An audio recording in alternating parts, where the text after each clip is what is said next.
no no nuna no no no no no no no no no no nuna no no no no no no no no no no nuna no no no no no no no no no no no. It wasn't possible. No matter how hard he thought about it, such a thing couldn't be happening. It wasn't possible. The gate was closed. Were his eyes playing tricks on him? It wasn't possible. No, this was real. It really was happening. His Digivice lit up. Ultimate level. Virus attribute. Group, Nightmare Soldiers. A Digimon was in the human world. The worst had come to happen. Izuku, for the first time in what felt like hours, took his eyes away from Mummymon. And he looked at Tamura Shigaraki. The man laughed maniacally. This was his fault. The one thing that couldn't happen was happening. He had brought Mummymon here.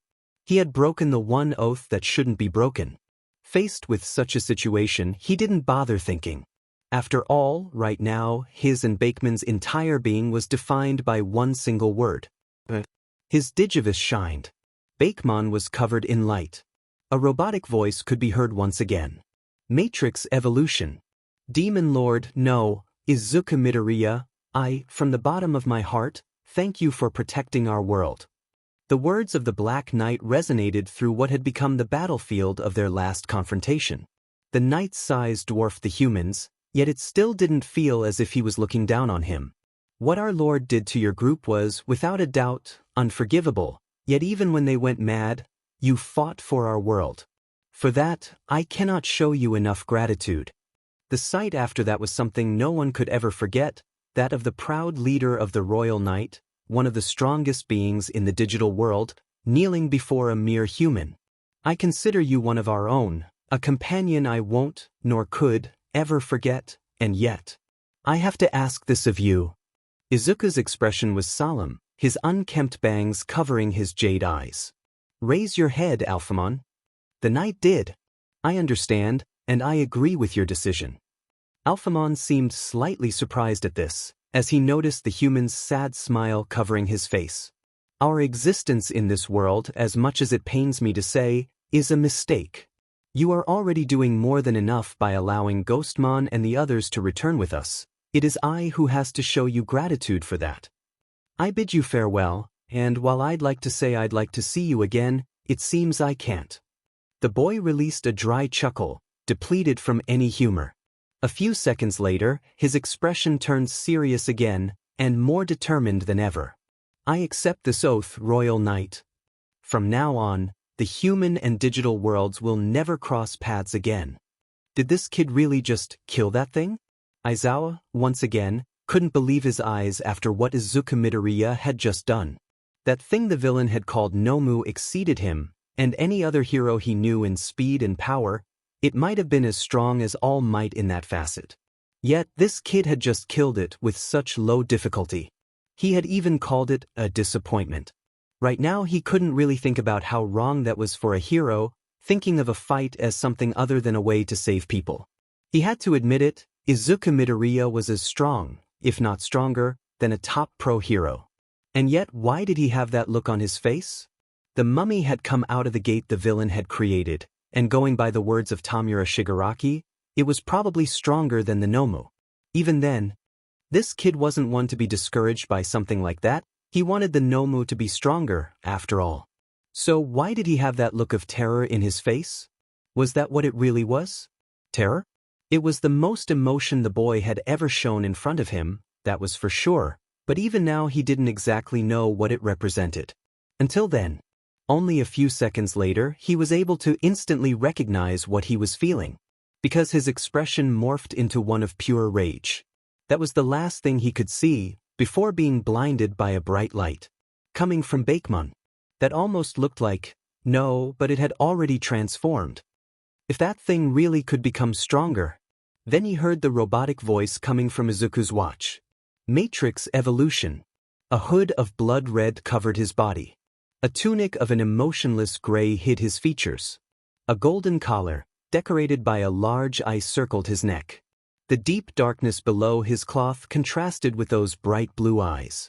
And his most striking feature, that gigantic scythe, larger than his own body, coupled with a chain that ended on a heavy ball, as if someone had enlarged a Kuzurigama to insane degrees. And he was called Phantomon. Where had that serious soldier that could be seen through Bakeman's battles gone? Right now, that emotionless being had transformed into the embodiment of wrath. The first one to feel it was not Aizawa, who was standing right next to the being. It wasn't Shigaraki either, who observed it expectantly. Nor was it anyone that was in the USJ at that current moment, no. The first one to feel the enormous power that had been unleashed into the human world was a lone girl, sitting on her desk in the middle of her English class. When Sayahike first felt the power of an ultimate-level Digimon being unchained, she didn't panic. Her eyes widened slightly, Yes, and her watch trembled with the desire to come out of her partner. But she didn't freak out. She wasn't scared. She wasn't angry. She didn't immediately leave the classroom to go fight the new threat. Instead, what she felt was only a small sense of defeat. I guess the rest is over, huh? This sentiment was mirrored by the other 5 humans and Digimon who felt that power. Peace is over. Shigaraki. With a boom, Izuku's body burst from his spot, the floor below him becoming a crater due to the force. Phantomon didn't move an inch. His body was on Shigaraki in a flash, the man's face becoming slightly surprised at his speed. Aizawa was just as impressed. Was he always this fast? Izuku pulled his arm back, ready to cave the villain's face in. That was when Mummymon raised his weapon. Aizawa used his quirk on the Digimon, hoping for it to disable some kind of ability. Of course, it didn't work. Mido dash. The bullets flew, and while the hero was wondering why Phantomon hadn't moved yet, he did. In the blink of an eye, Izuku's partner intercepted the attack midway, the bullets impacting safely on his. Izuku's fist impacted Shigaraki, sending his body flying a few meters. While this happened, Phantomon faced Mummymon, their faces mimicking each other. They both screamed at the same time. "What are you doing here?" They were both enraged at seeing another of their own in the human world, neither knowing how such a feat could be possible. Growling, "This was supposed to be easy. I should be able to have some fun killing a bunch of human brats. But suddenly there's another FNG Digimon in this world." You could feel Phantomon's anger through his invisible facet. The second time he spoke, his voice became calm once again, now filled with a bloodlust that could be felt in the air. "I won't ask again, Mummymon. Here." Phantomon readied his weapon, about to launch at any second. Mummymon calmed down after a few seconds, and the only thing he did when he heard his question was laugh. "As if I'd tell you. I can't allow you to stay here." His body vanished. Izuku put his goggles on. "Stand up." Shigaraki laid on the floor, unmoving. The hand that used to be on his face had been knocked off to the side with his punch, and you could see the blood leaving his nose staining his dried-up face. Izuku just stood in front of him, waiting for the villain to get back up.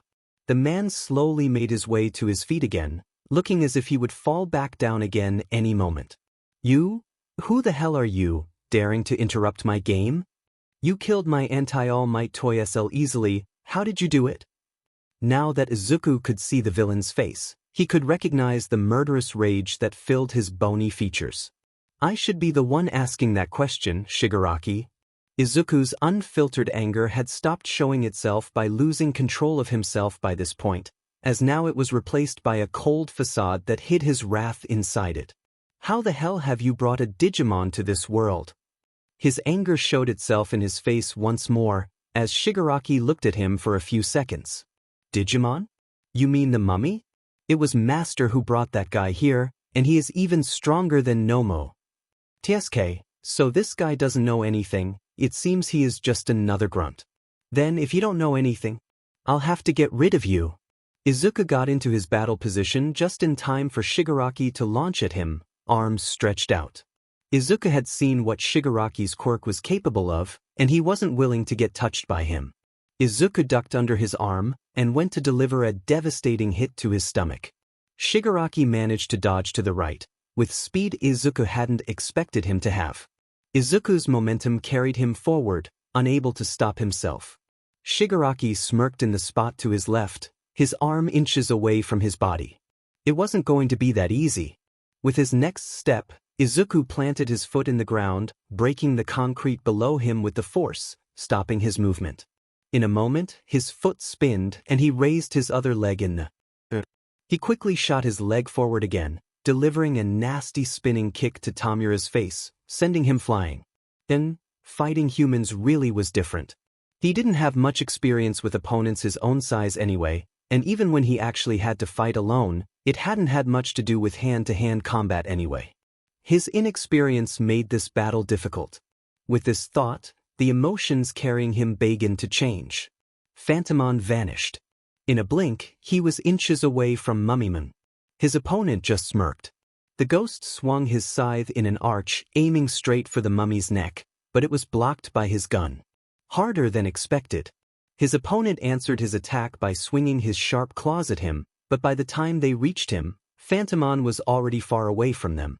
The sequence of attacks happened in less than a second. What thought you'd kill me so easily? Mummymon raised his arms and called his next attack. Snake Bandage. His bandages began to shoot out from all over his body, going towards Phantomon at extreme speeds. Not a problem. For anyone seeing the fight, it would have been as if Phantomon just disappeared for a split second. Duck the first one. Slice the second one. One from each side, keep moving forward. 3 from the front, dodge to the side. The next thing they would have seen was Phantomon reappearing in front of Mummymon, swinging his scythe once again, and being blocked by his opponent once more. This time, however, the Reaper moved his weapon, and the next thing his enemy knew, he was being hit in the stomach by the mace at the end of the chain. Diabolic Star. Before he was sent flying, Mummymon managed to swing his claw, gracing Phantomon's body. On the other side of the battlefield, a small wound appeared on Izuku's abdomen. This feeling, Shigaraki's hand came to the right of his head, he blocked his wrist and sent a kick his way. Shigaraki had become faster throughout the fight, so much that at some point he had been able to touch his leg for a split second, and that had already hurt as hell. At the other side of the battlefield, Phantomon felt that same pain. This emotion, reaching ultimate level, connected the bodies of Tamer and Digimon. Anything one felt the other felt too, that, combined with the mind link the champion level brought, made them become almost one and the same. His breath was beginning to become ragged, but the villain was clearly in the worst state, bloodied and tired from the many hits he had received. Still, he didn't fall. He didn't lose. The fight continued. And the feeling that brought to Izuku was pure excitement. The heat of battle, the clash of two beings of equal strength, putting their lives on the line to reach their objective. He didn't know he had missed it so much. Izuku blocked and weaved through Shigaraki's attacks, retaliated with his own, and was also blocked in return. Shigaraki's wild style, close to that of the unintelligent beasts he had battled so many times, yet refined to become something much more than a mere surviving tool, made his battle maniac side scream with excitement. Long gone was his hatred and anger. Now, his expression had warped into one of pure bliss. How are you feeling, Phantomon? Phantomon dodged bullets, cut bandages, and clashed his scythe with Mummimon's claws. His expression was unseeable through his hood, his and Mummimon's blood hidden by the cloth's scarlet coloring. Yet if you could see his face, it would be the exact same as his Tamer's. Better than ever, Izuku. The human smirked while he continued his fight, his every emotion and sensation being exchanged with his partner. He knew it was wrong. A hero shouldn't think like this, at least not the kind of hero Izuku had wanted to become back then. But who was he kidding? He had stopped being that hero long, long ago. Thank you, Tamura Shigaraki. Thank you, Mummymon, for making me feel alive once more. What was this fight? This speed, this power, this technique. The battle between the monsters was in another realm completely, but even the human one was far ahead of anything Aizawa had seen in his entire career. As the opponents exchanged blows, Aizawa decided that he couldn't do anything to interfere in something like this, so he decided to go look for the rest of his students. Even if he didn't have a place in that battlefield, something still ate at the back of his mind. Why was Midoriya smiling? He had been waiting for this. In the last few minutes of the fight, Izuku had been slowing down, his body unable to keep up with the pace of his older enemy. His punches became slower, his kicks had less strength behind them, his feints became more obvious. So when Shigaraki sent a wide swing of his hand his way, he didn't have a way to dodge it. At least, that's what he wanted the villain to think. The man's face became a mix of scared and angered when Izuku easily moved out of the way with an unexpected speed, leaving his enemy's body unprotected. This was the end of the fight. Die already, you rat! The sound of gunshots kept echoing throughout the facility as Mummymon unloaded another barrage upon Phantomon. Every bullet was either dodged or repelled, and the battle continued as it had the whole time. Dodge, close in, heck, get back, repeat. Understandably, Mummymon was getting tired of it. Who do you think you are? Why are you here? He kept spewing the same questions over and over, maddened beyond repair. Phantomon paid them no mind, as his mind was only focused on winning this fight. He closed in once again. However, this time was different. The moment his scythe made contact with his claw, a barrage of bandages circled around it, immobilizing it. Ha! Finally I got you. His other arm quickly took the opportunity, slicing at the phantom. The moment it was about to impact, a magic circle appeared in front of his opponent. And a gigantic skull came out of it. Death sentence. The skull opened its mouth, and out of it came a wave of black smoke. What is this? The smoke became thicker and thicker, until the only thing Mummymon could see was complete darkness. After a few seconds, he felt a movement. Phantomon was in his face once again, and V managed to block at the last second. However, no attack came. There was no weapon in the Digimon's hand. Checkmate.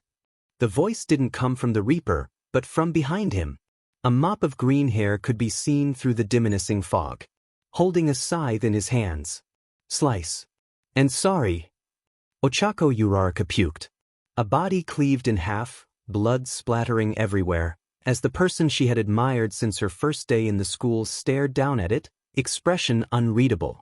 When she had the guts to look up once again, the corpse was gone. In its place, blue shards floated in the air as they disappeared into the air.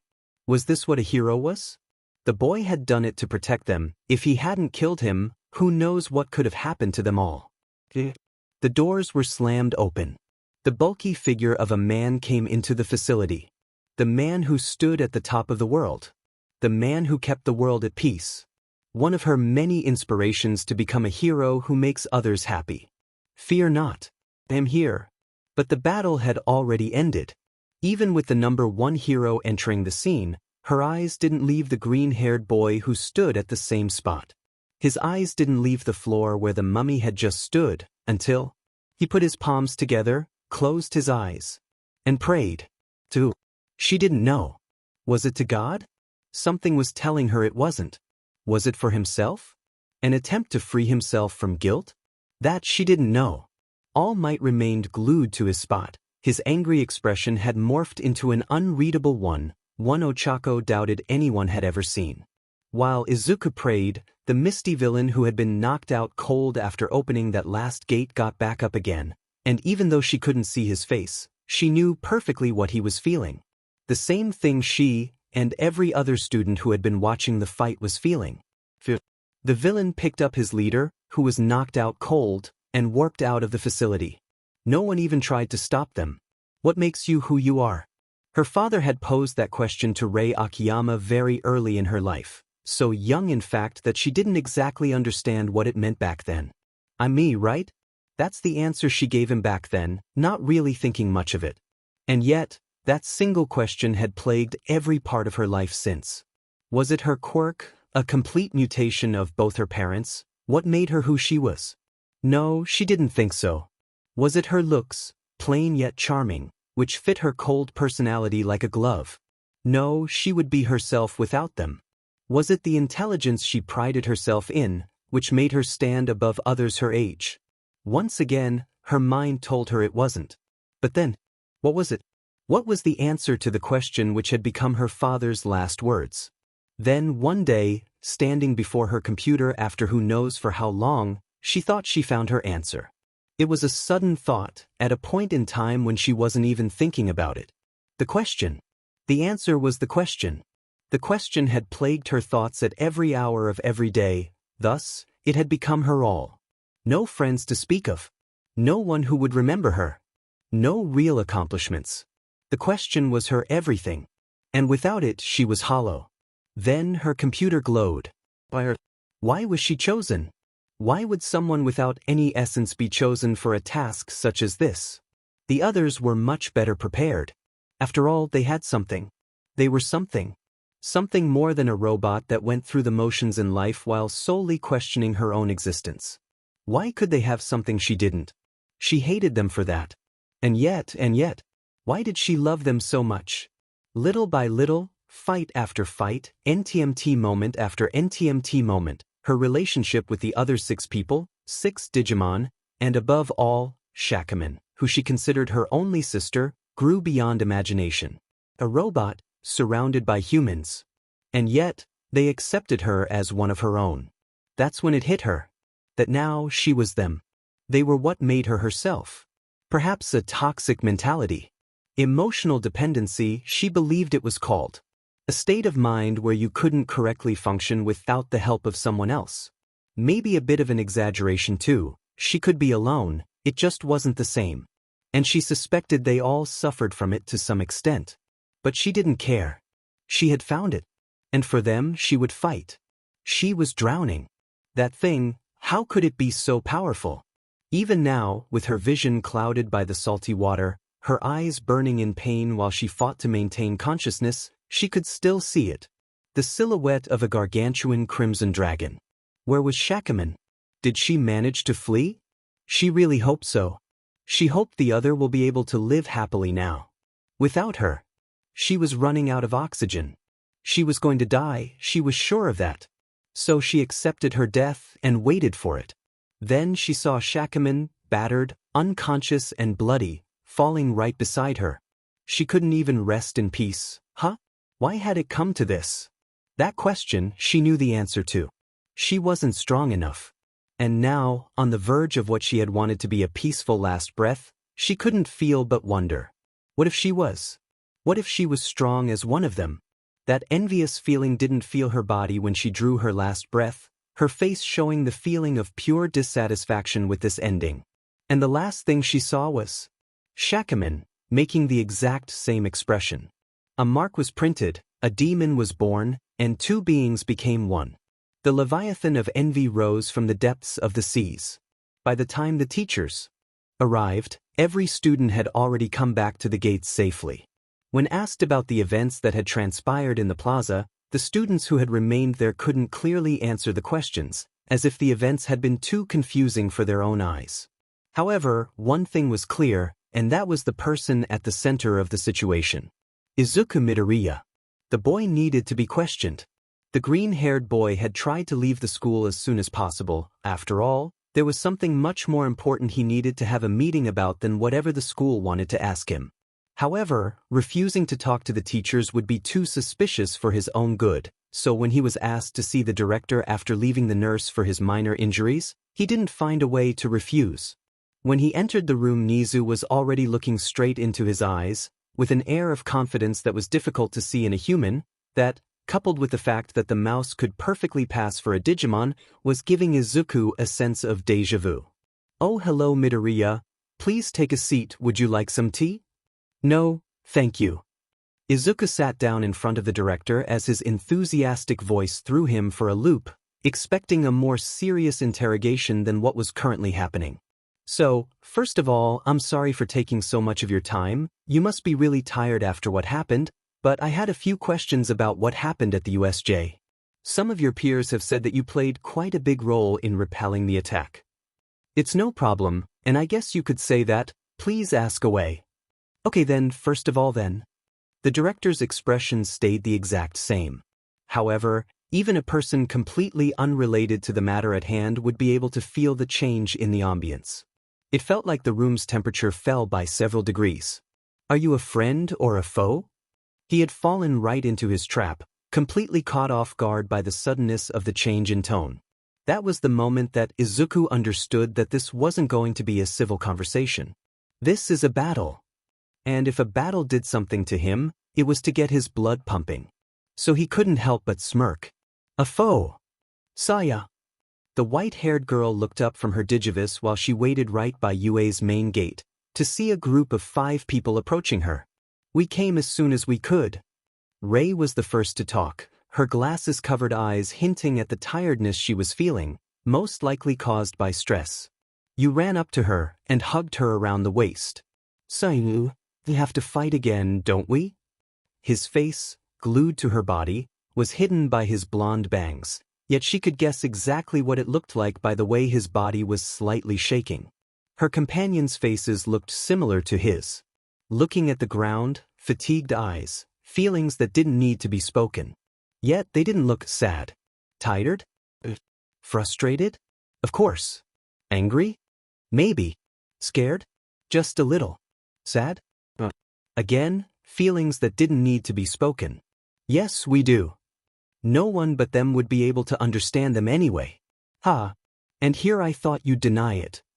Nizu laughed out loud when confronted with Izuku's unusual answer, though the boy couldn't tell if it was fake or not.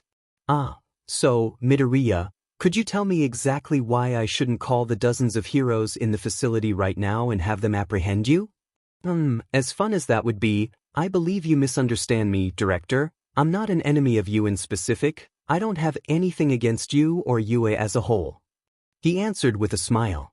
His ears slightly perked up at this. Oh, so may I ask whose foe you are then? Is it All Might? I've noticed you aren't exactly fond of him. I'm certainly not, but no, it isn't him exactly, though he does play a big part in it. His smile grew wider, revealing his teeth. My enemy is Hero Society. The mouse's expression didn't change, yet Izuku could feel a small change of vibe from him.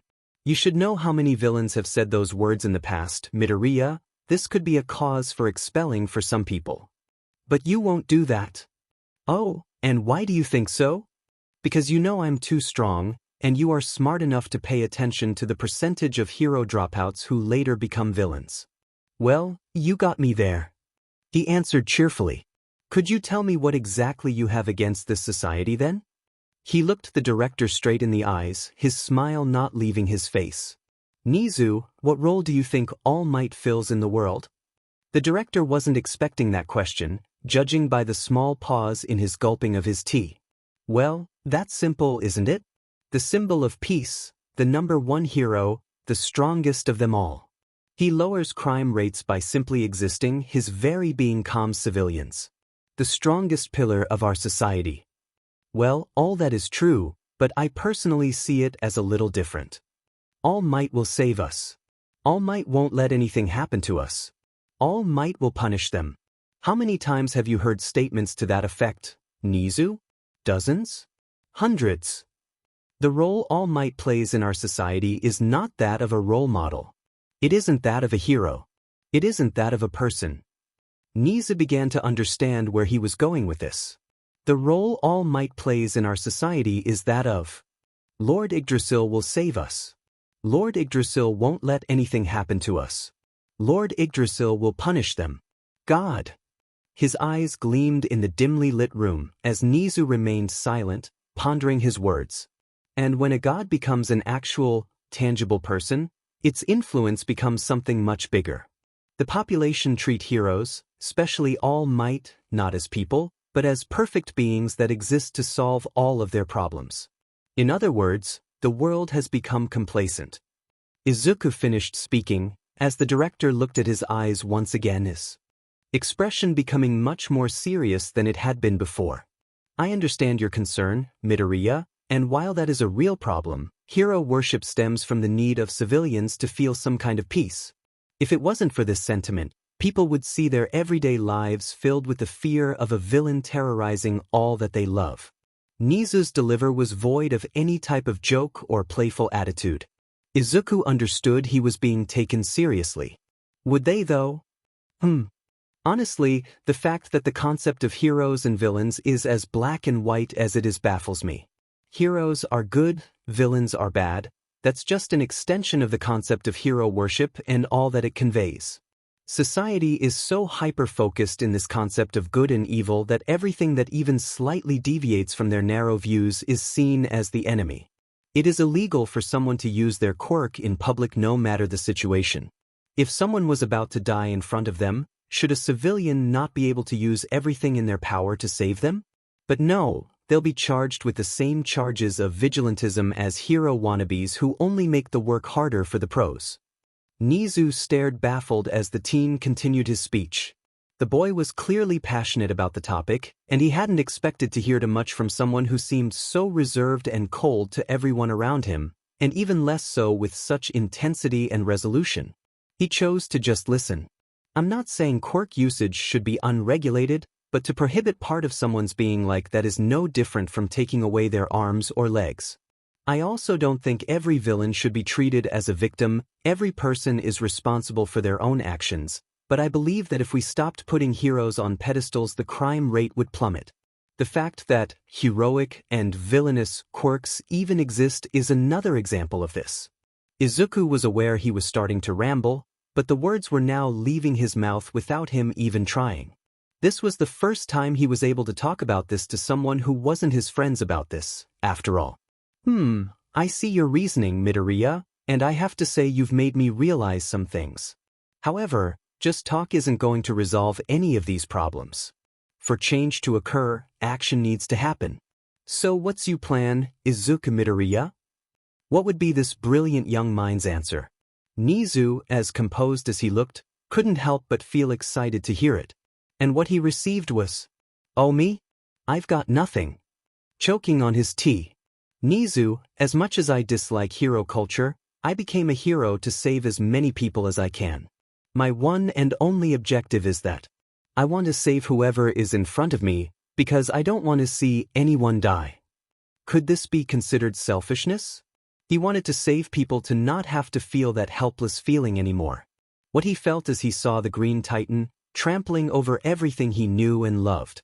Nizu was still baffled, so he let him continue. Also, as much as I'd like to change something, that isn't the job for me. And why do you think so? Because to create change you need influence, and if I know one thing about myself, it is that I'm not fit for that. Nizu frowned. Midoriya, I've seen the recording of what happened at the USJ. You're one of the strongest the strongest people I have ever seen, as much as your past makes this confusing. But I'm not talking about power, director.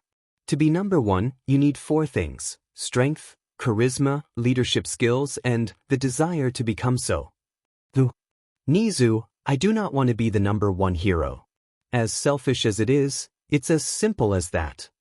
Being a leader is painful. This is one of the things Izuku recognized as a fact. You need to have the resolve to carry the lives of those behind you in your back. Your decisions meant life and death. Your being became the line between right and wrong. He just could not carry that weight anymore. He knew he would collapse under it if he did. I plan on just being one more hero, nothing more, nothing less. I'm aware I'm strong, Nizu, and I also know you can't figure out how I became like that. You probably want an answer for that, don't you? You also want to ask about how my fight at the USJ ended. Nizu kept being impressed as the boy predicted his line of thought. That's right.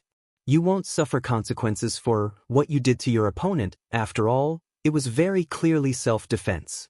You didn't know how long the teachers would take getting there, and you couldn't have known what would have happened if you had let the villain go. Overall, I don't think the decision was the worst one you could have taken.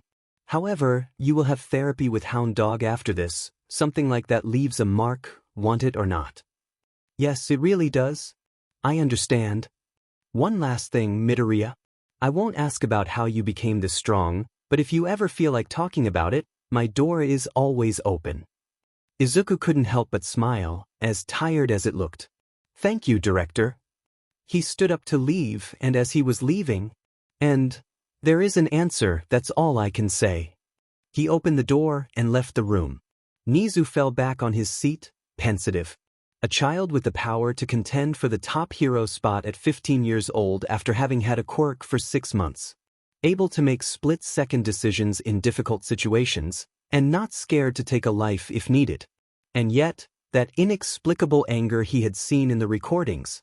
Would this person be the downfall of the world, or would he take it higher than it's ever been? That question, not even Nizu could answer. I. As Izuku was leaving the school grounds, he was tackled to the ground by Yu, who glued himself to his waist. Even after everything he had gone through that day, he couldn't help but chuckle when faced with the boy's behavior, the other 5 mimicking him as they approached. Is a lot to explain, huh? Demon Zuzu, you think so? I just came here to see you for a while, dude. Ryo added. Izuku managed to untangle himself from Yu with Saya's help, even when the little boy refused to let go of him, while Hana hit Ryu in the back of the head.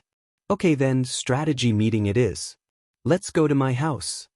Izuku declared, leaving the school grounds hand in hand with Saya. Ochako Uraraka observed the scene in front of her with mixed feelings.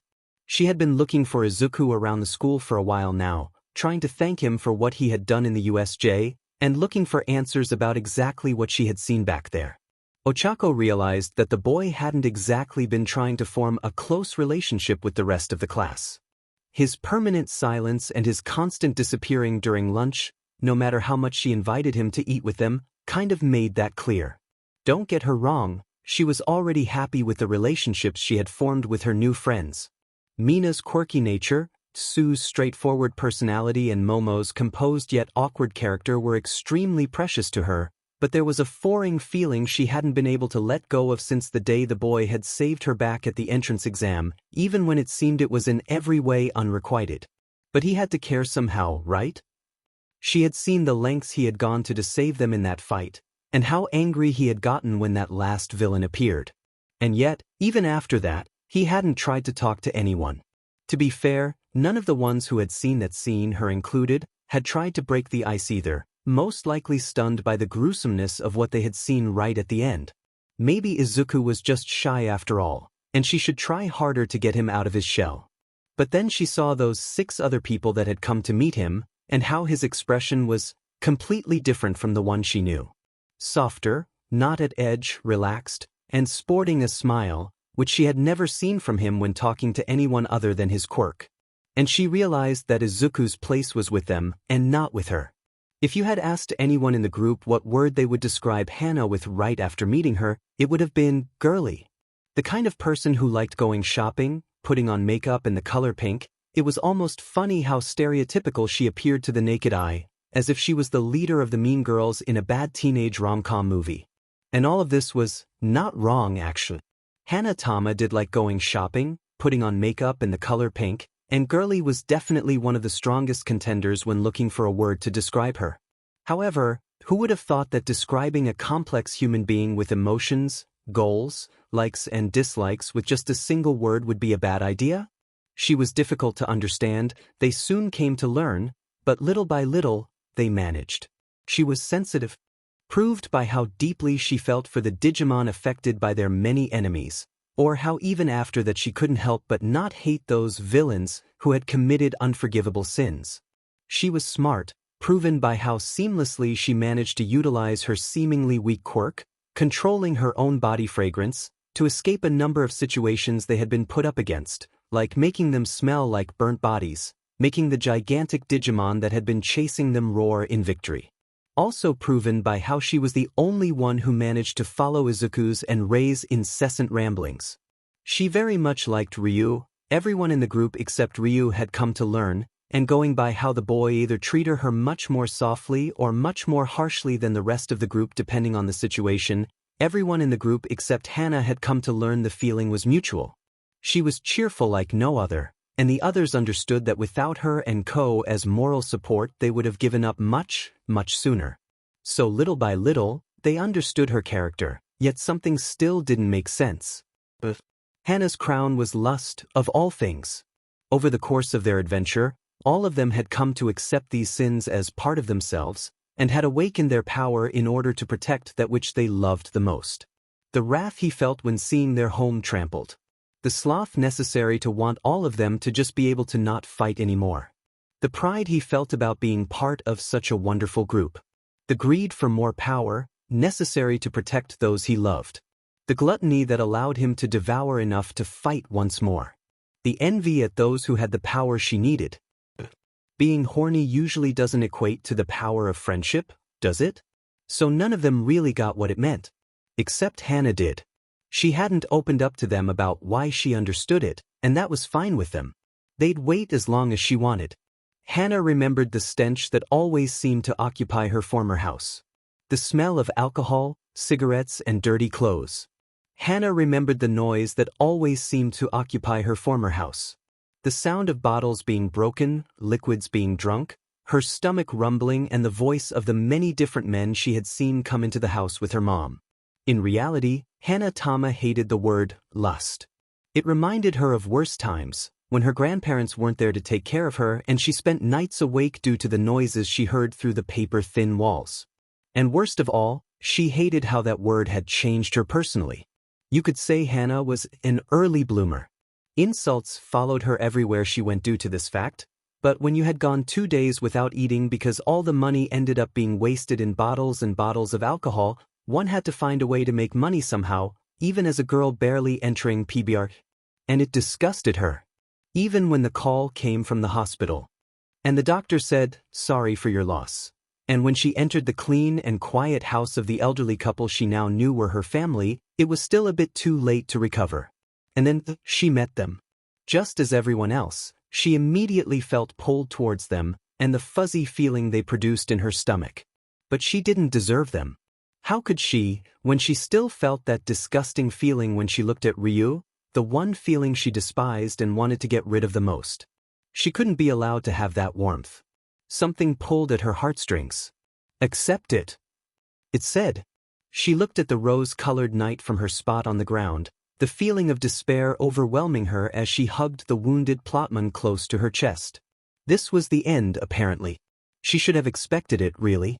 Someone like her shouldn't have even been allowed to come this far. What could she even do against the overwhelming power that presented itself in front of her? Accept it. What exactly should she accept? In reality, she knew perfectly what it was. But she couldn't. She couldn't accept that sin. The one she hated so much. The one she couldn't help but feel, even when the object of it was just a boy who had become a bloodied mess after trying to protect her from the pink being. The only thing she could do was accept this ending. Plotman escaped from her arms, her fluffy, roughed, bloody paws barely allowing her to stand up. Giving up already, Hannah? Well, just so you know, I'm going to keep fighting whether you like it or not. My lust for combat hasn't disappeared yet, you know? That word, once again. Plotman became quite different from her usual self when she really meant it. Accept it. She knew that if she let this one feeling invade her body, she could overcome this obstacle. She looked at her partner. She looked at her red-haired companion, on the border of death just so she could live. And she decided that she would let that feeling corrupt her, if it meant she could do the same for him. Her lust for combat. Her lust for blood. Her lust for him. A mark was printed, a demon was born, and two beings became one. The succubus of lust spread her corrupted wings. Izuku Midoriya once again had proven himself as the biggest unknown in his entire teaching career. Nizu had been the one to confront him right after the attack, but if the mouse thought Aizawa wasn't going to do the exact same as soon as possible, then he shouldn't be considered as smart as he was.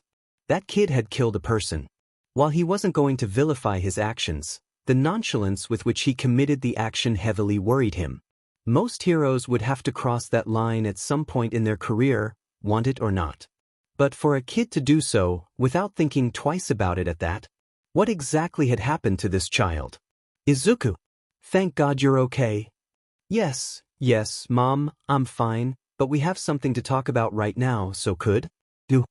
Inko finally released her son from the tight hug she had been holding him on to look at the door, where the other tamers had been waiting for her to finish. Did something happen? Her voice carried clear worry in it. Just after being told her son was unharmed by UA's director through the phone, the 6 people Izuku believed in above everyone else show up at her door with serious expressions on their faces. Nothing you have to worry about. Izuku knew this answer wouldn't satisfy his mom, but there was no way he was roping her into something like this. Okay then, you can go to your room, I'll prepare some snacks for you all. Everyone thanked her and walked to Izuku's room, where they closed the door and released their Digimon. So, you're gonna tell us what happened? Ko was the first to ask. Yes. Izuku explained what had transpired at the USJ, while his companions listened, their faces showing conflicted expressions. As we thought, then, you wouldn't have released Phantomon if something like that hadn't happened. Saya said after he finished. How the hell was there a Digimon in the human world? Sheet doesn't make any sense. Ryu exclaimed. I don't understand it either. No matter how much I've tried these past few months, I haven't found a single lead into how you could go about opening the gate, nor about the digital world in general. Ray added. Shouldn't the Royal Knights, prevent stuff like this? Isn't that their whole job now? Hana asked the question that had been plaguing their heads ever since they noticed something was wrong. I don't know, hasn't it been thousands of years in the digital world since we left? For all we know, it's a completely different place. Ko offered an explanation. Actually, I hadn't noticed this before, but not necessarily. Ray answered, and everyone turned their full attention to her. You see, what was keeping the digital world running faster than this one was probably Yggdrasil's massive processing power. I believe it worked as some kind of simulation that sped up the evolution of that world by making time there go faster than here, but with Yggdrasil turned off. Time should go back to flowing normally there as well. Izuku finished her sentence, with a face of realization. Then that's even worse. That means the knights aren't doing their job properly. Saya said.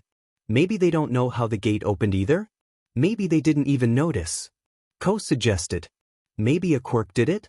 You spoke for the first time. That's, well, not impossible, I guess?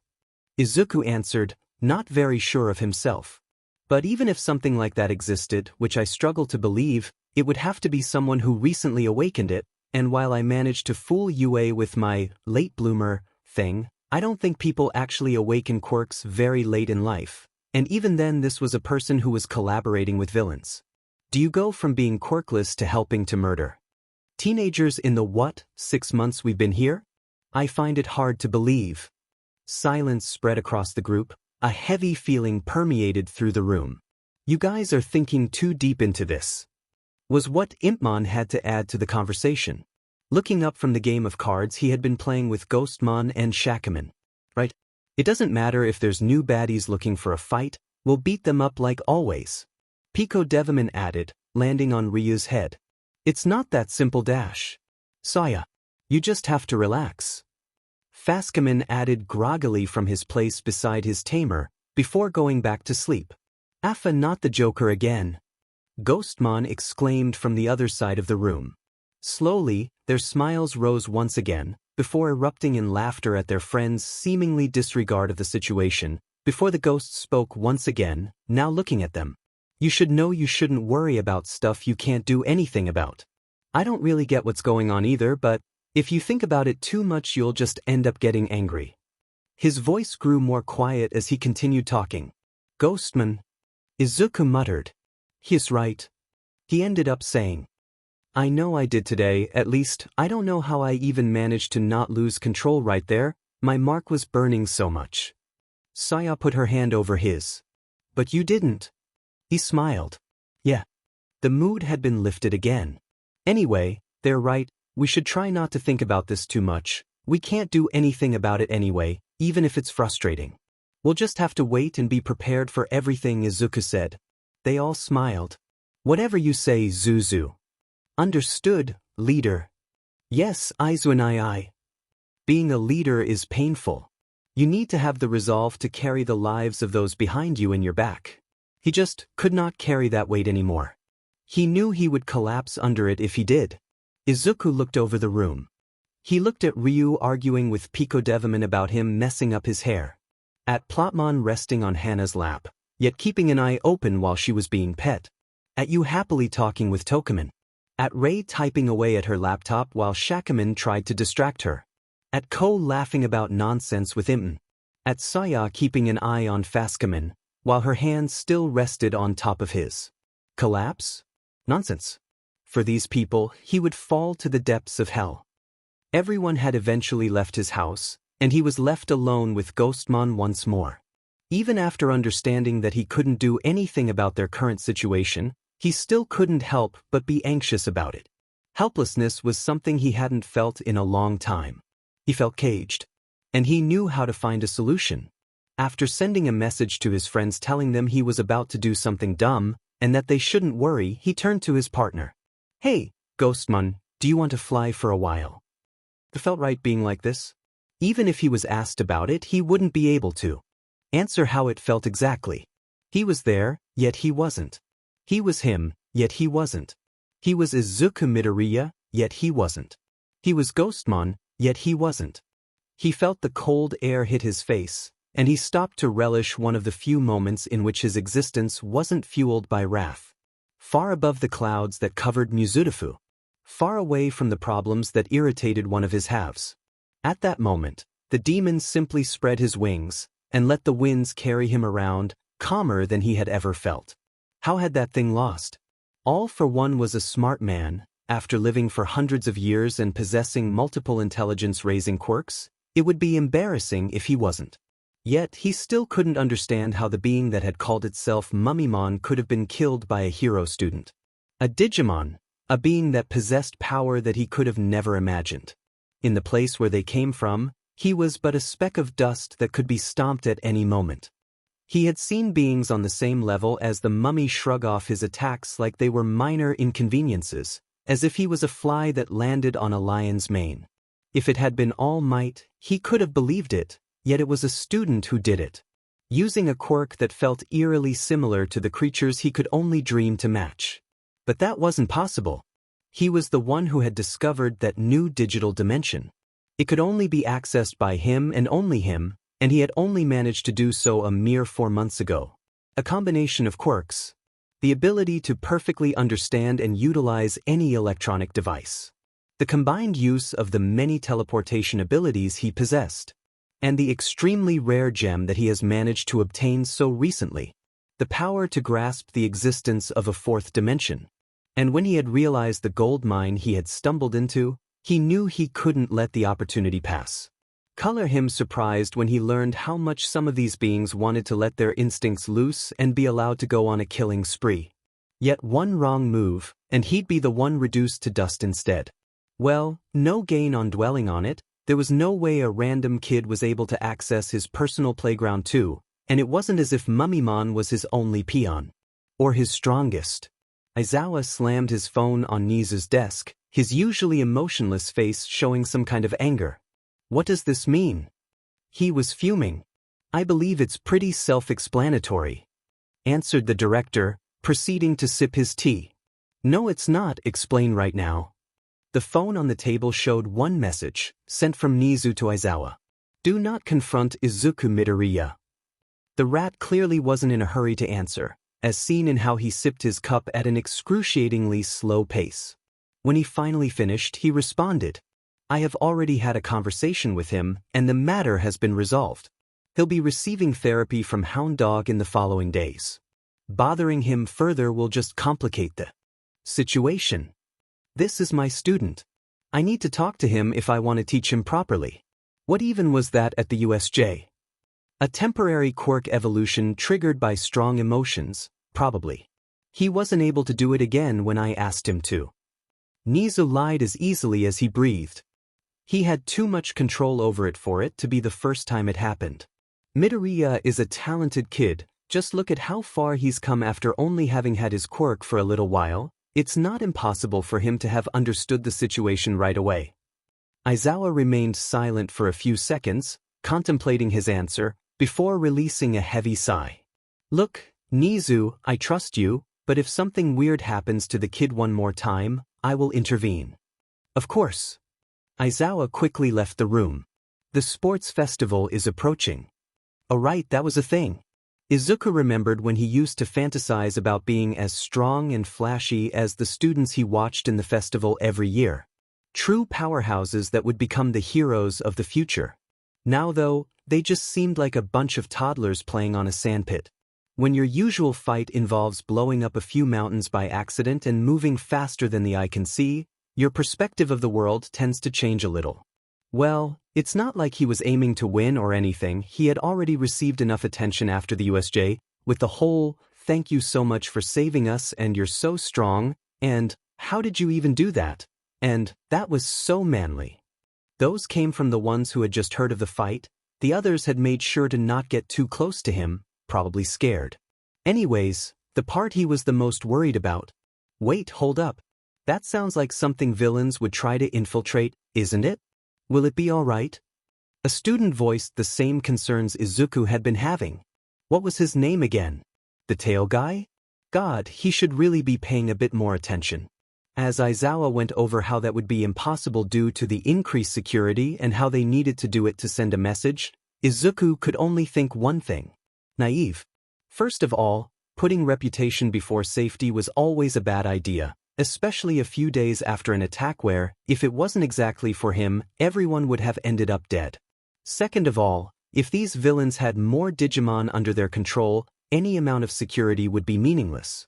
Izuku didn't trust even All Might to be able to defeat an ultimate-level Digimon, let alone something stronger, if that was even a possibility. Ray had once equated the destructive power of an attack from a wild Metalgreemon they had fought to that of a nuclear explosion. If they had something like that, the heroes were doomed. Of course, they didn't know that, but fortunately Izuku would be there if things turned south. Ag, what's that about the sports festival? Saya slumped into the fence of the rooftop, sighing tiredly before sitting next to Izuku. Oh right, you're gonna be there too, huh? What do you plan on doing? As much as I'd enjoy clowning on hero students, my quirk is still registered as Sleeping Beauty, so I can't exactly start having superhuman physique and having Fascaman help me like you do, you know? I guess you won't be able to kick Bakugus, but then, huh? Okay, maybe suddenly having super strength isn't that far-fetched as a quirk evolution, right? She said hopefully. Don't think it'll work out, unfortunately. Niz is on to me, and if the literal only person I spend time with in school begins doing the same thing I do, it'll be kind of obvious. Oh, bummer. She answered, slightly disappointed. I'm still kinda worried though, it seems like such a perfect time for the villains to attack. We're gonna be there, so they won't accomplish anything anyway, even the others will be on the stands. They will? It's gonna be pretty boring though. There'll be popcorn. Seeing you beat up kids is kind of funny, and you still thinks hero fights are cool somehow. Don't expect too much from me, no way in hell I'm winning that thing. Oh, little, they wanna be like All Might, Izuku is scared of the attention? She teased him. Ugh, don't remind me of that. He exclaimed, embarrassed as Saya kept laughing at him. The classes had finally come to a close for the day, but that peace was quickly shut down the moment he heard Bakugu start screaming. It's pointless to try, so why don't you just F off, you goddamn mob? What was it this time? Oh, that's a lot of people, oh well, no point in thinking about them. Izuku tried to make his way through the conglomeration of students, but one of them seemed keen on making that difficult for him. Oh, so the mighty hero students don't even have the time to pay attention to a few plebs like us, huh? The spiky, purple-haired individual came to stand in front of Izuku. Oh, so someone came looking for a fight? Izuku didn't even know people other than Bakugu did that kind of stuff nowadays. So what was he supposed to respond here?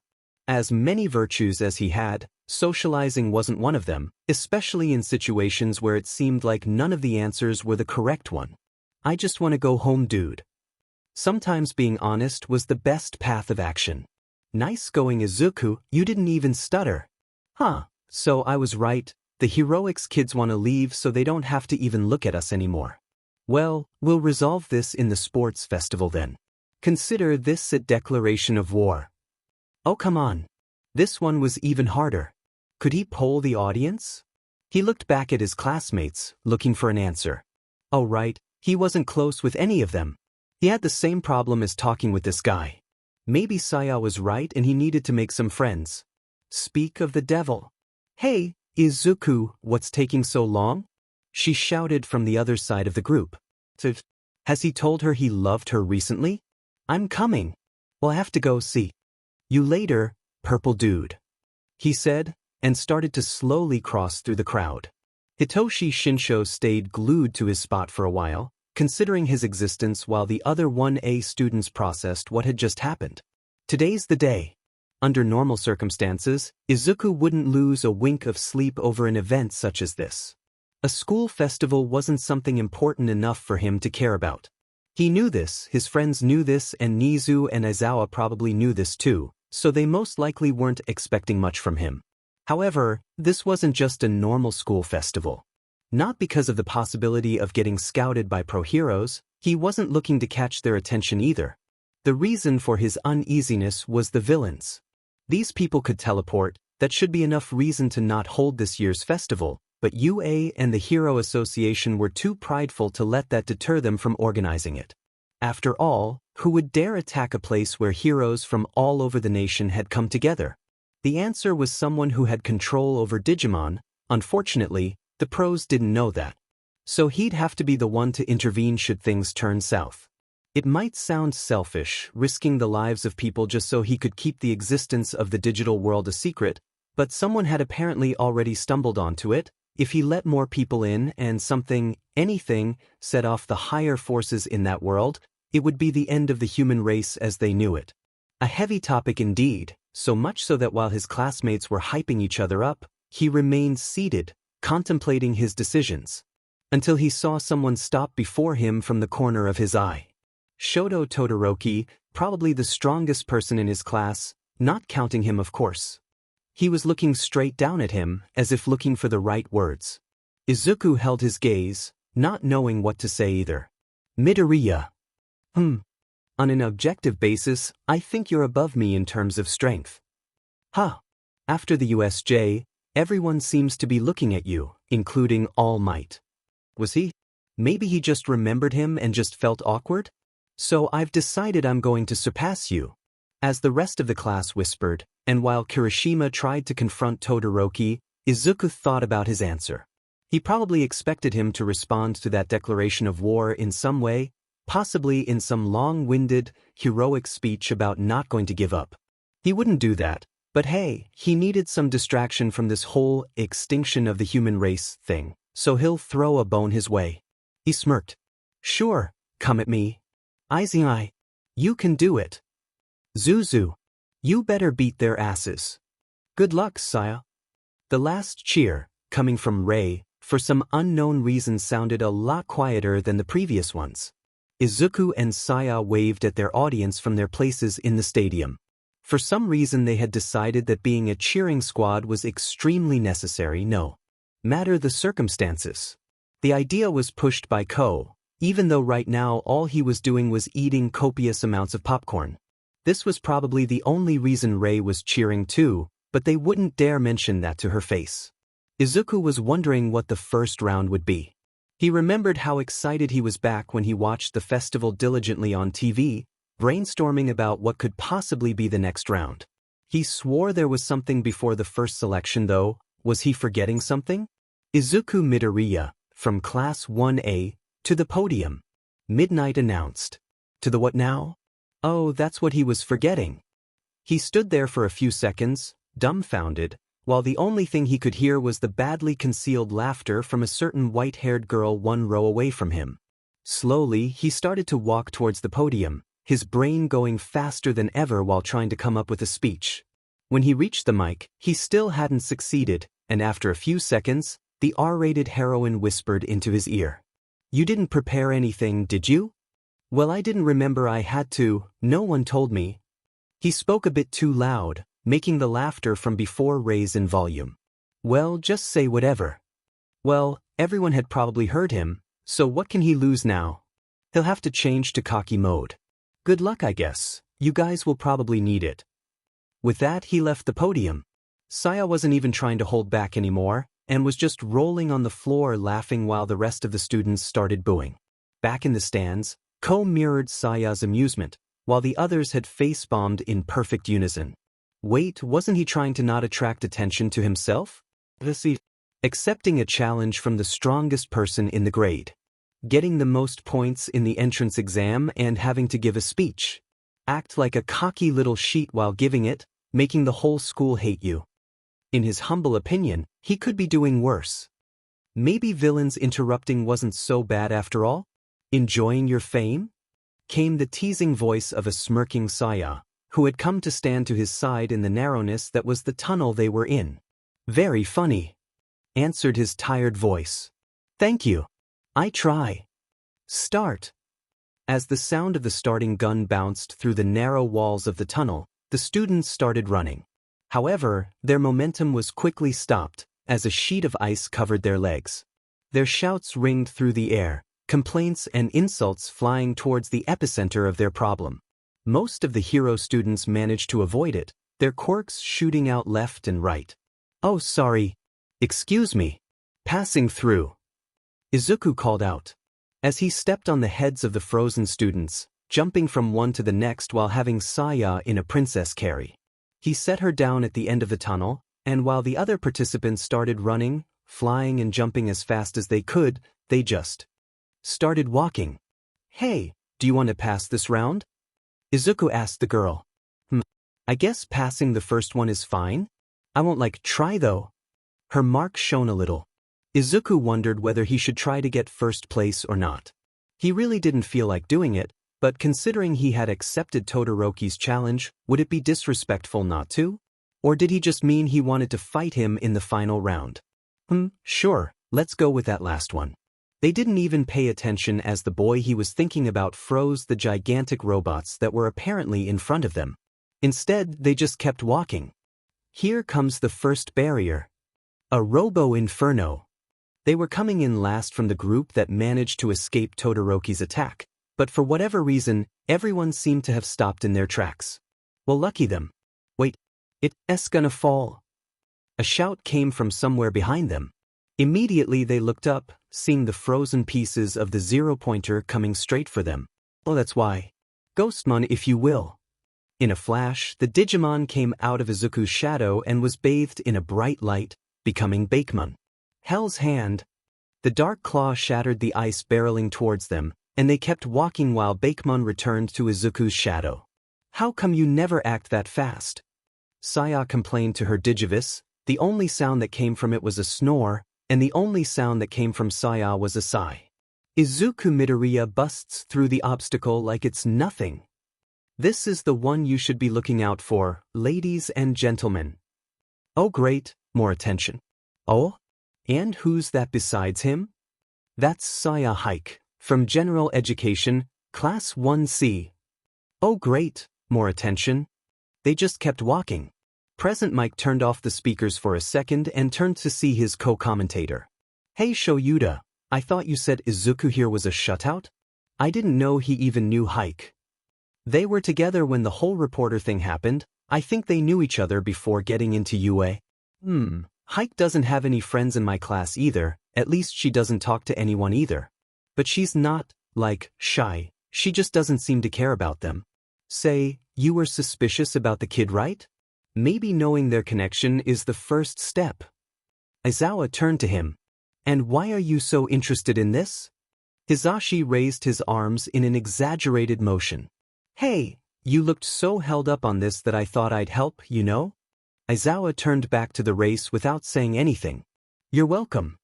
With that, he turned on the speakers once again. Katsuki Bakugu was said. This wasn't rare. In fact, it was the most prominent behavior one could expect from him. But right now he was said. He felt his hands start to warm up a bit more than what was comfortable as he kept rocketing through the air, neck and neck with Todoroki. But he didn't care about the shitty half and half BSTRD right.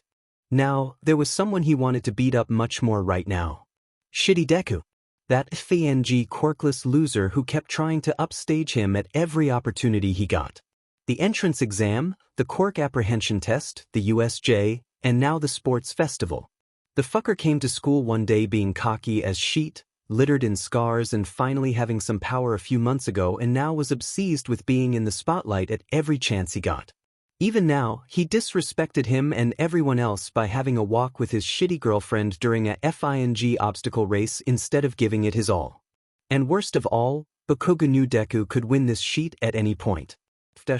He'd just have to try even harder to win then, just as he had always done. "I'm sorry, there's no way Examen would beat you for Savidraman, he's too fast." Izuku argued. "You force can't do sheet to him.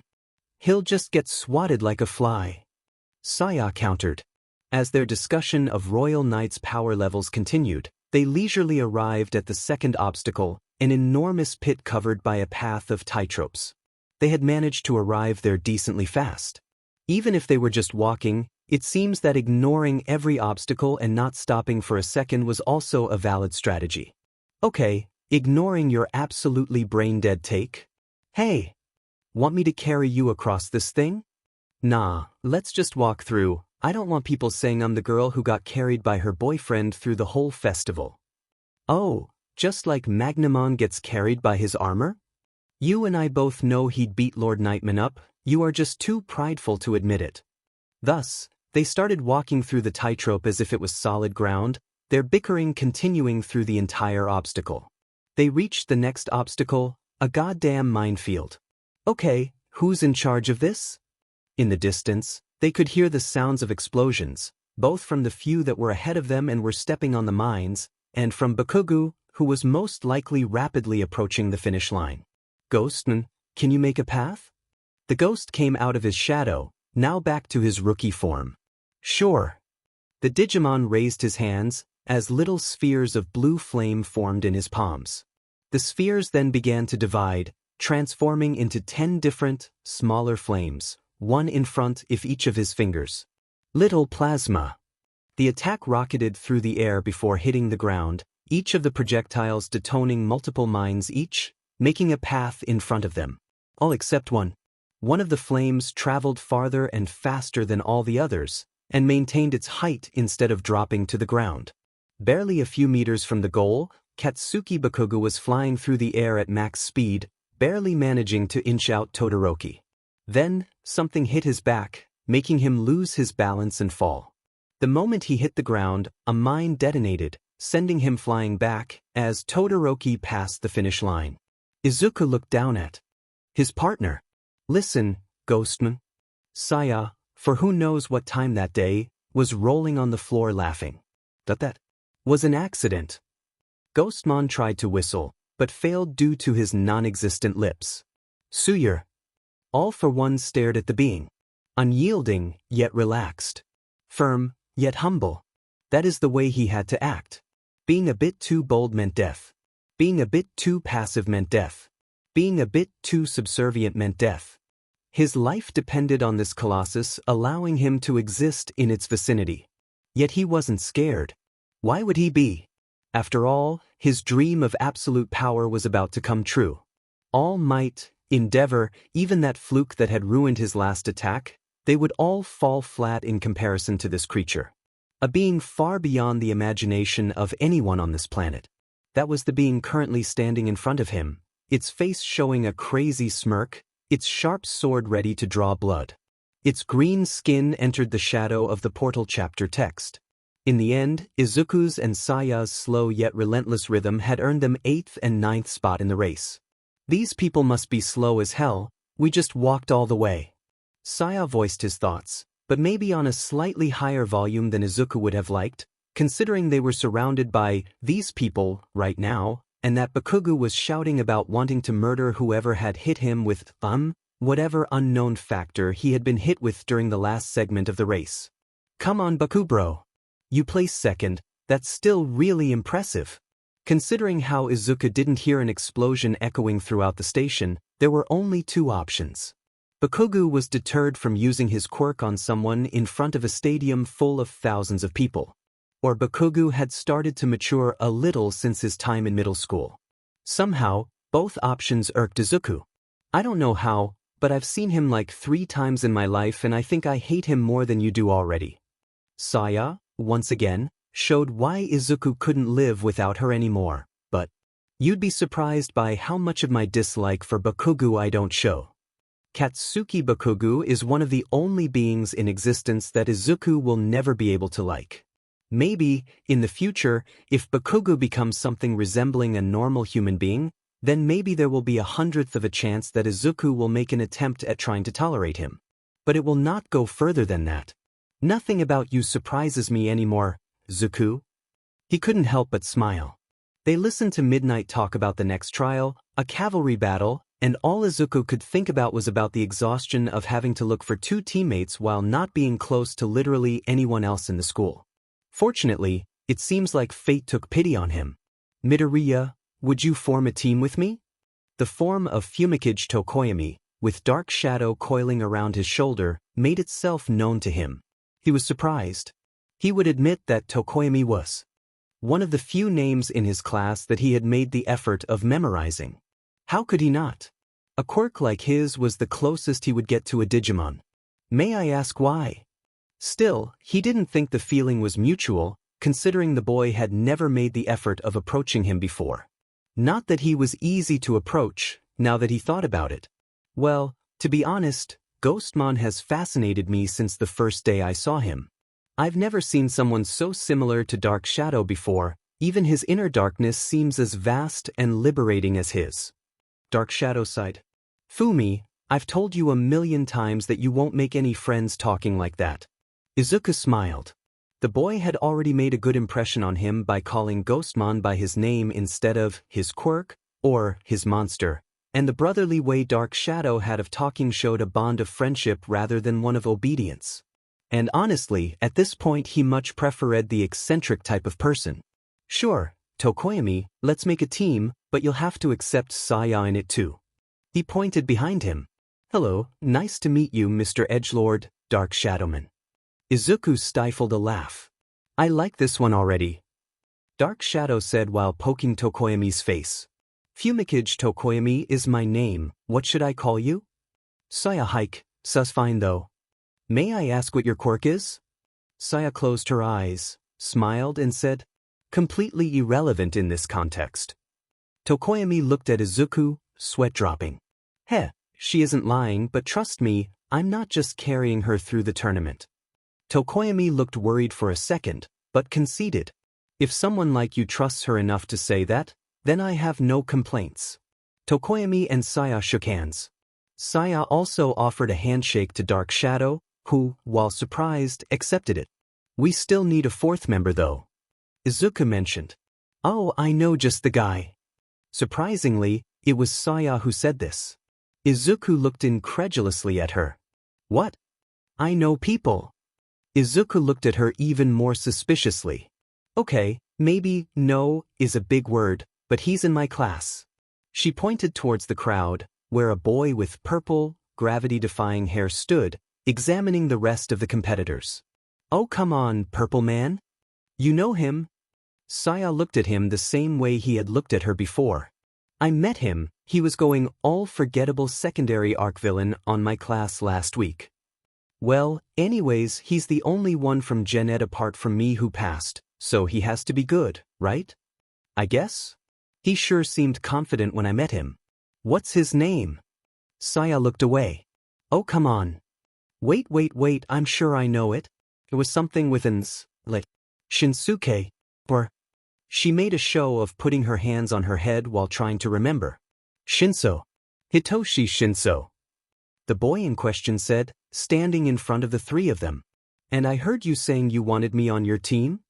Izuku felt the now-named Shinso looking at him weird, and Izuku remembered how he had left him hanging after his very serious declaration of war. He smiled sheepishly at him, trying to appear more approachable than before. Sure, Saya said you were the perfect candidate, and I'm not one to disagree with her. As he finished responding, he suddenly felt weird.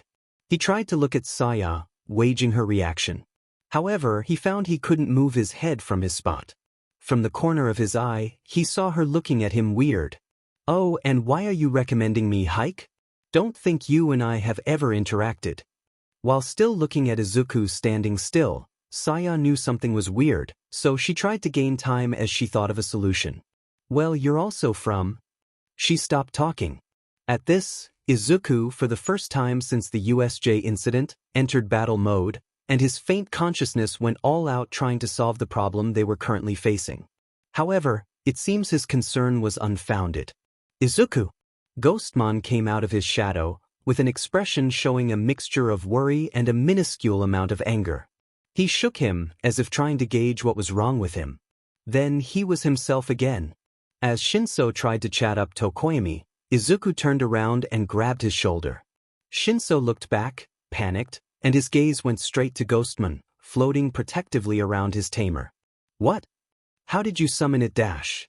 Izuku stepped in front of him, mere inches away, still grabbing his shoulder.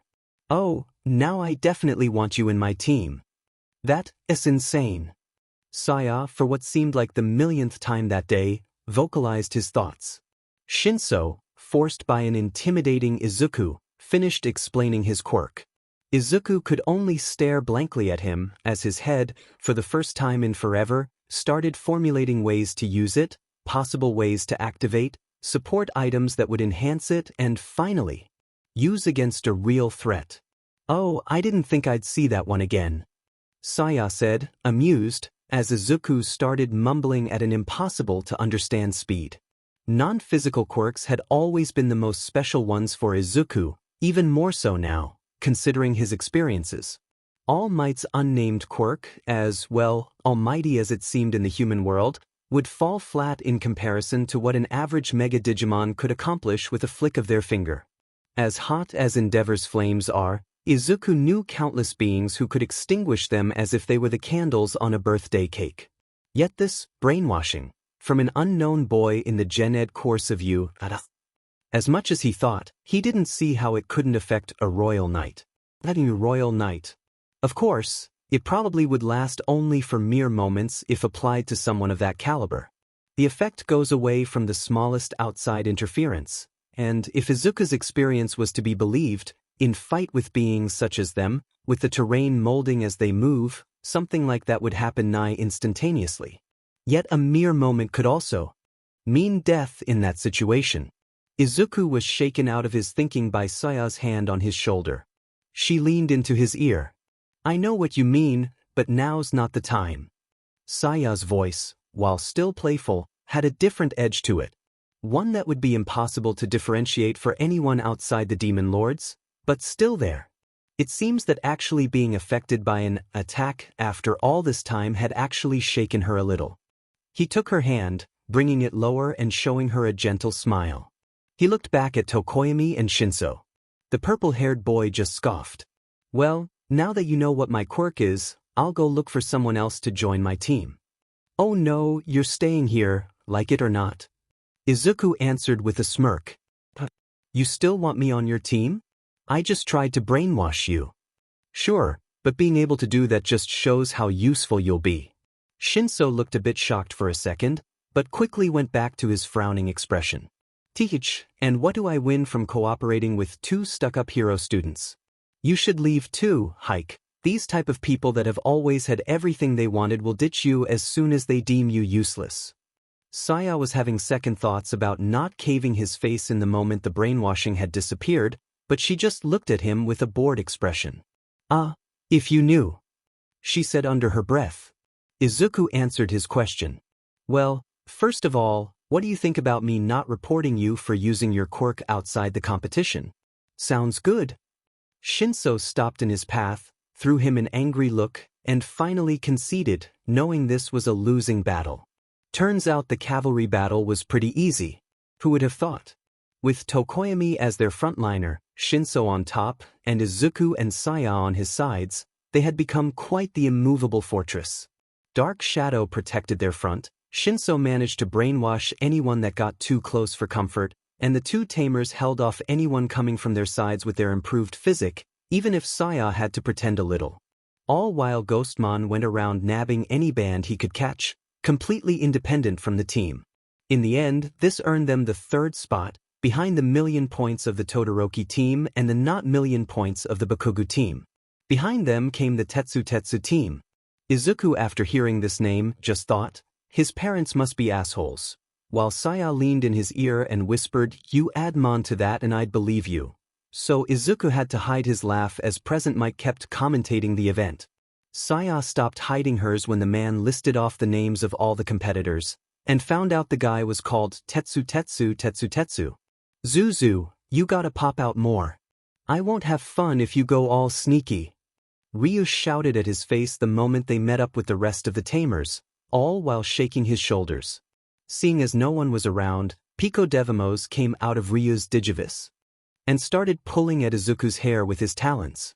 For once dumbhead's right, start flexing on them. Oh come on, you know I can't. And I told you it wasn't going to be that much fun anyway. Izuku, I'm disappointed in you. Didn't you want to be a hero? Heroes are flashy and overdramatic and loud and flashy, so go out there and beat some kids up. Ko exclaimed, with a fake saddened expression on his face. Good work.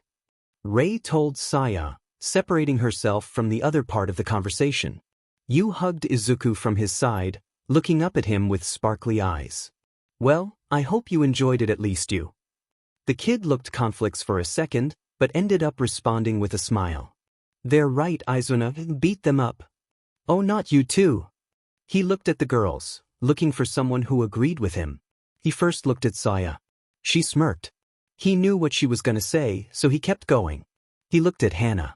It would be much more fun if you got a bit more serious. He looked at Ray, who he knew would support him. She thought for a few seconds. Logically speaking, you are supposed to be the top student in your grade, so getting a bit more serious would not become that much of a problem. He had no allies.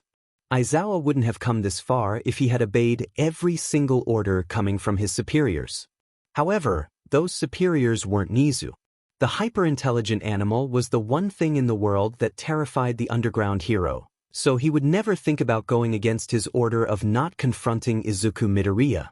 But that sentence said nothing about Saya Hike, his main suspect right now. He walked slowly yet determined, even as Hizashi tried to stop him from going further. Hey, I know I'm the one who got this idea into your head, but I didn't mean you had to interrogate her right now. Now's the best time. We can't let them prepare. Prepare what, Shoyuta? I get that this has been eating at you, but they are students, not villains. This seemed to finally knock some sense into the Erasure hero's head, as he stopped, closed his eyes and let out a long sigh. Okay, I get it. I'll leave it till after the festival. Hizashi let out his own sigh of relief, as he tapped his friend on the shoulder and started walking in the opposite direction. And then from the corner he had just been facing, emerged Izuku and Saya, chatting happily, followed by 5 others. The 2 main suspects made a quick gesture towards their respective teachers, before quickly disappearing behind another corner, all 7 leaving as soon as they had shown up. The expression on Shota's face was terrifying to look at. The expression on Saya's face was terrifying to look at. Izuku had seen it a few times before, that crazed smile that sent chills down anyone it was directed at. You can't win. Oh, I totally can win. You're not allowed to win. Oh, is that our leader talking? Izuku sighed. Yes, actually, we already have Aizawa breathing down our necks. Was someone else, maybe, but we can't have you winning this round, it's too suspicious. Saya smiled as she took one last look at the screen behind the ever-cheerful midnight. Round 1. Saya Hike vs. Katsuki Bakugo. Saya relented. I know, dude, but don't think he'll come off the arena without a battered face. I can get behind that. Even with the threat of Saya accidentally caving Bakugo's face in during their match, it still wasn't the biggest issue Izuku was facing at the moment. He looked at the screen himself, specifically at the last match of the day. Izuku Midoriya vs. Shoto Todoroki. He looked towards one of the few lone figures among the arena, one of a bicolored boy, looking straight at him. This was going to be fun. Unexpectedly, the boy started walking towards him. Midoriya, I would have liked our match to happen later in the tournament. However, I expect you to go all out all the same. Oh, you don't want that? Sure, but I expect you to do the same.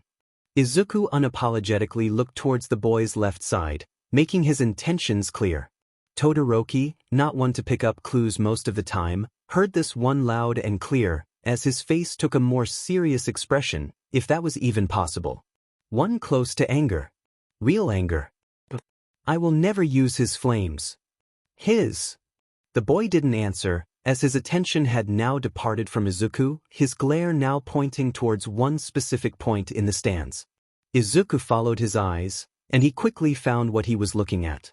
How could he not? It was difficult to miss a 2-meter-tall, hulking man covered toe-to-toe in fire. He looked one last time at the look father and son were giving each other. So it's like that, huh? So what? Do you already know what you're gonna do? Izuku asked Saya, as they sat side by side in her prep room, just before her fight with Bakugo. Oh, you bet I do. That guy is going to come out of that fight madder than if he had lost. The way she liked her lips and her creepy ear-to-ear smile might have scared Izuku at some point, but now he had seen it so many times that it was endearing, like a reminder that she was the same Saya he had met those 2 years ago in that digital forest, more excited than terrified, especially compared to the rest of them. But enough about me, what do you plan on doing? That guy is supposed to be the strongest in your class, isn't he? Izuku sighed. Yeah. I really don't want to win this thing. So this is a golden opportunity to just let him win and get this over with. But But he already picked a fight with me and I reciprocated, so it would definitely be rude to not take him seriously. Also, I don't think I should allow him to continue as he is. Meaning, I don't know if you know this, but Todoroki is Endeavor's son, and there seems to be some kind of family feud going on, to the point where he refuses to use the fire part of his quirk. That seems stupid as hell. So he's limiting himself just to spite his father? I don't know what's going on between them, but he's a hero, he shouldn't be stopping himself from using a power that may save lives. Izuku was surprised Saya was so invested in this, to the point of taking it seriously instead of just brushing it off with a joke. To some extent, am I not doing the same thing? Oh, come on Izu, you could fight every hero on the planet and not receive a single scratch if you really wanted. I think your class knowing about Phantomon is already a bit too much. But this kid is just a human. Izuku remained silent for a few seconds. Up until this point he believed that, just as she had told him before, there was nothing about her that could surprise him anymore. He trusted this girl more than he did himself. He had entrusted his life to her more times than he could count, and her life had been entrusted to him just as much. Yet it seemed there were parts of her that he didn't fully understand yet. Somehow, that made him love her even more. I'm gonna be honest, I didn't think you'd care this much about this. Saya sighed. I know, me neither. It's just, you know I've never been a fan of heroes, and now you're a part of this world so, I guess it annoys me more than usual when these spandex-wearing man-children put their personal problems before people's lives. He couldn't help but giggle at her bluntness.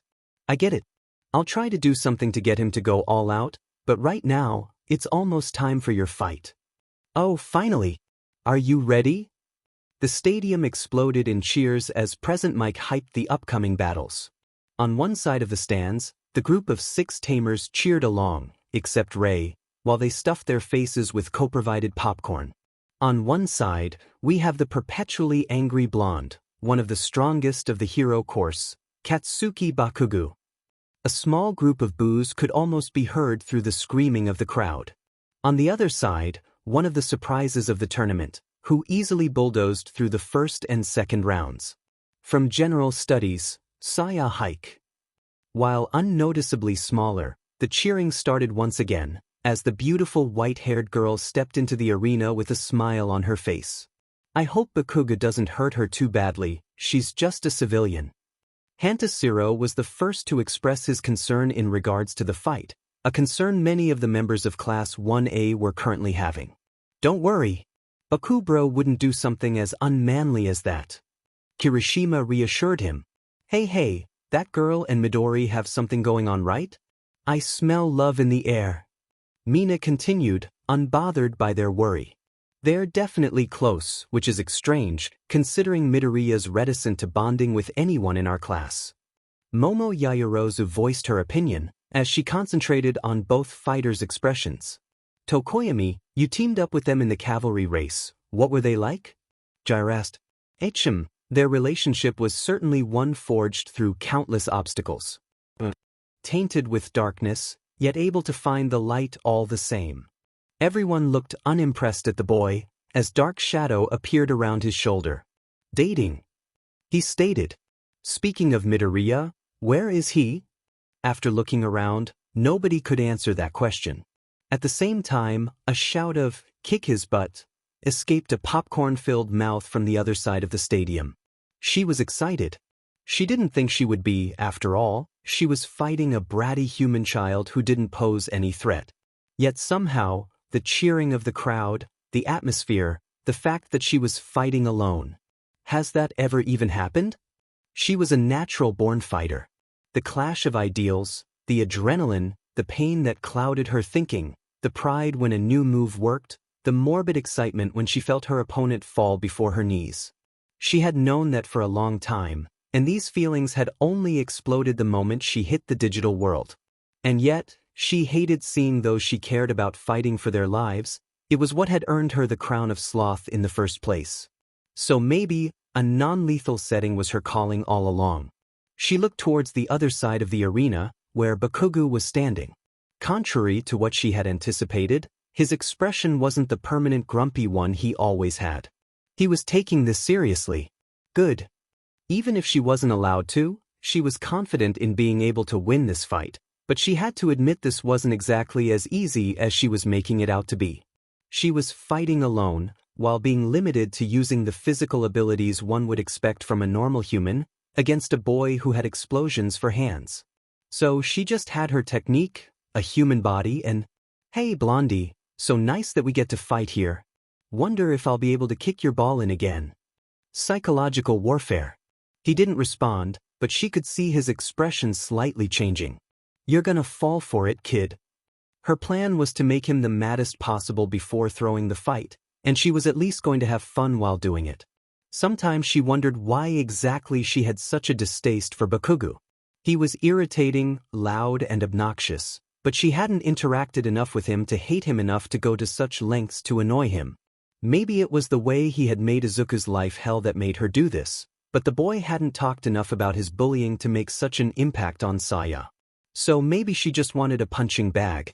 Going from fighting for her life daily to a normal school life had been weird, to say the least, and she had gone a while without being able to de-stress properly. Was this cruel? Maybe. But she was a demon lord, after all. Would you be disappointed? She remembered that night, once the enemy that had threatened all that she loved and made her awaken her crown, then a mentor and friend that had impacted her life the same way Omegamon had impacted Izuku's.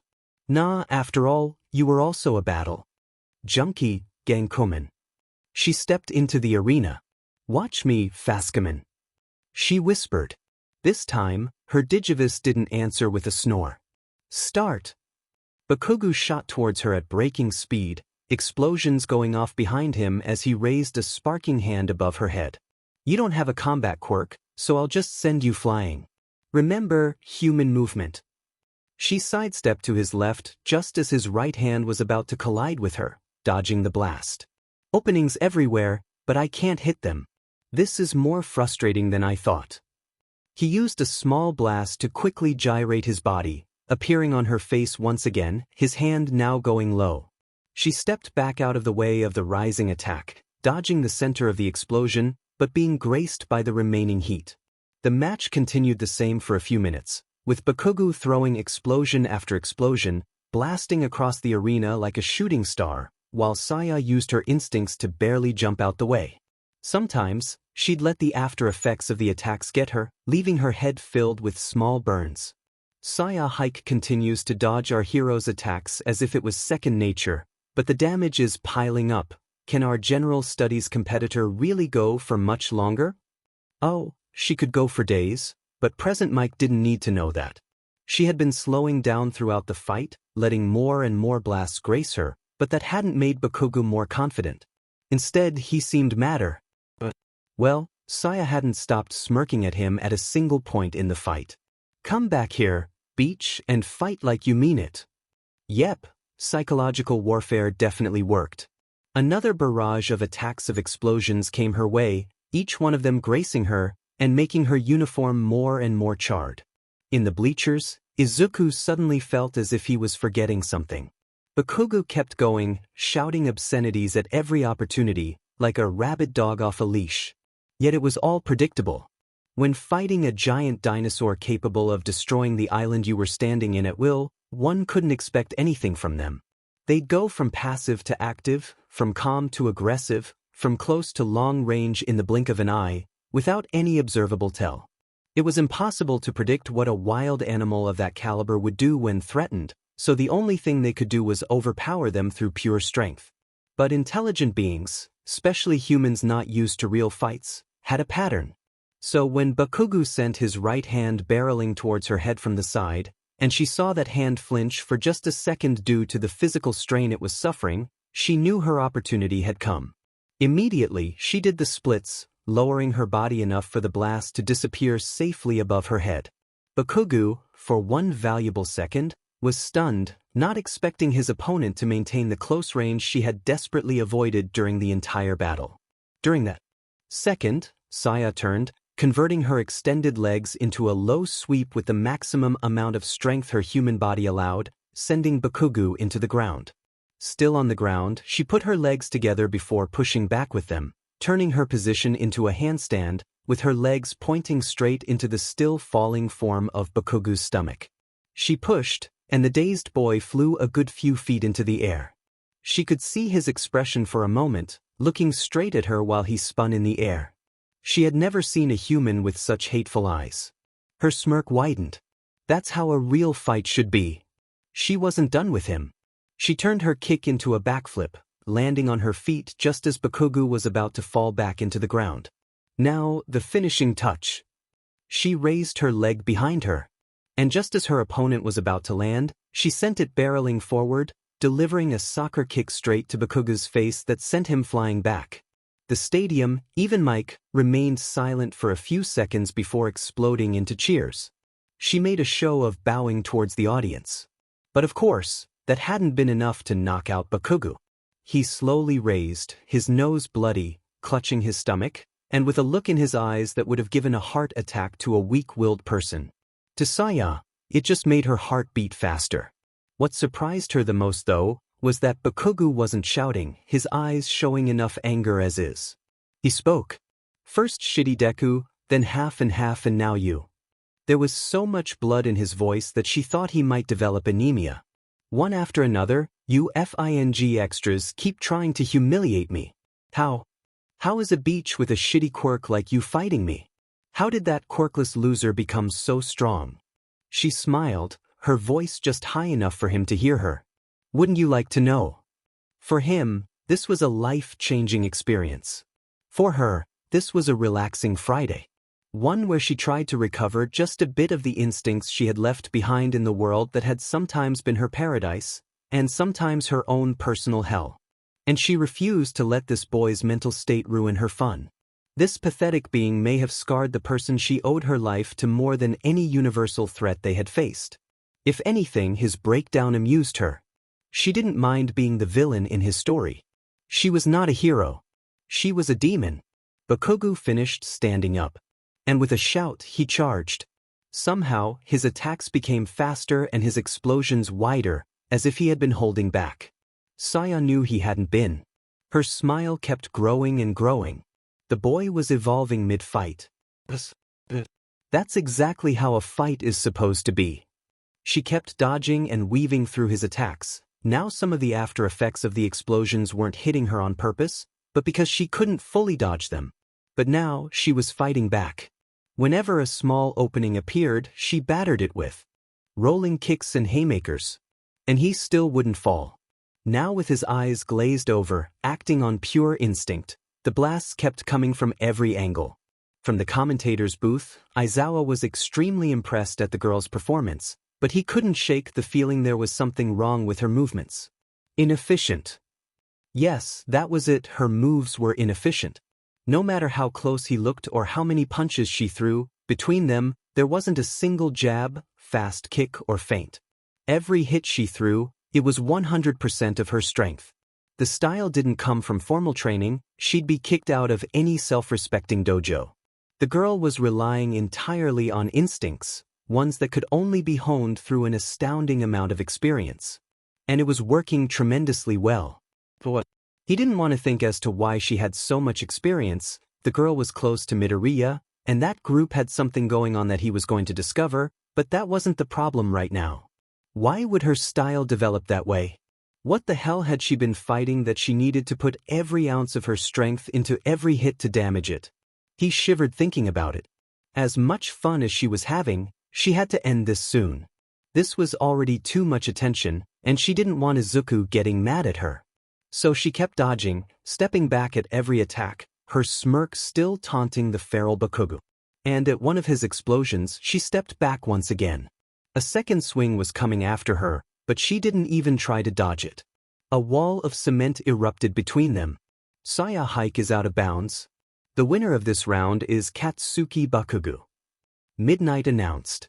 She shot Bakugu one last teasing smirk, before her face turned into an expression of defeat. Oh what? I didn't even notice.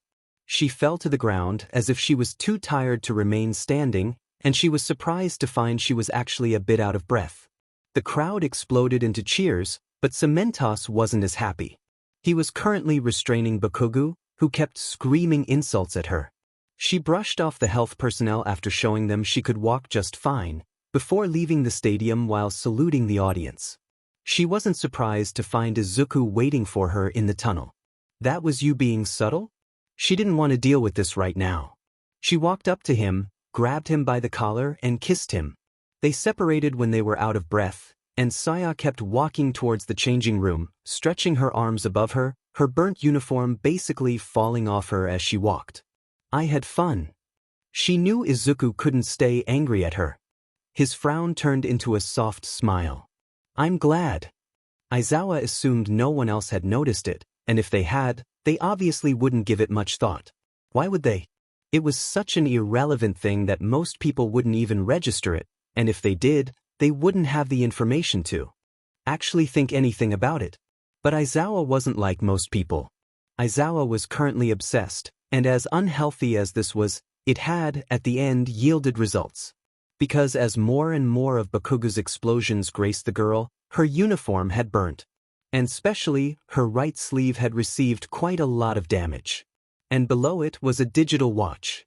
One that looked exactly the same as the one Midoriya had claimed was part of his quirk. F dash. Bim. F dash. Bim. F dash. Bim. Bakugo's fist kept impacting the preparation room's wall at a rhythmic pace, as his mouth kept spewing a number of rather unoriginal swears. Why? One after another, a bunch of FNG extras keep humiliating him, as if they were better than him. Had he not been so focused on his defeat, he would have noticed the door to the room opening, revealing the form of a smiling Kirishima in the doorway. Yo, Baku bro. Congratulations on the win. But Dimon, that girl was strong. Was she even using her quirk? He didn't respond. She's the one that's always around Midoriya, right? Maybe he taught her how to fight. Hey, do you think they'll teach me some moves if I ask them to? He didn't respond. Midoriya seems unapproachable, but I feel like I can convince him if I insist enough. What do you think? One last beat of silence, and then, Midoriya, why is everyone so obsessed with that ding nerd? Kirishima looked at him, stunned, as Bakugo's frantic breathing moved his torso up and down. That quirkless freak should be gone from my life at this point, but he just appears one day all F-jacked, acting as if nothing around him matters, with that blue thing following him around and telling me he came back from hell. And that beach, making a mockery of me without even using her quirk. I'll kill her. Kirishima couldn't speak.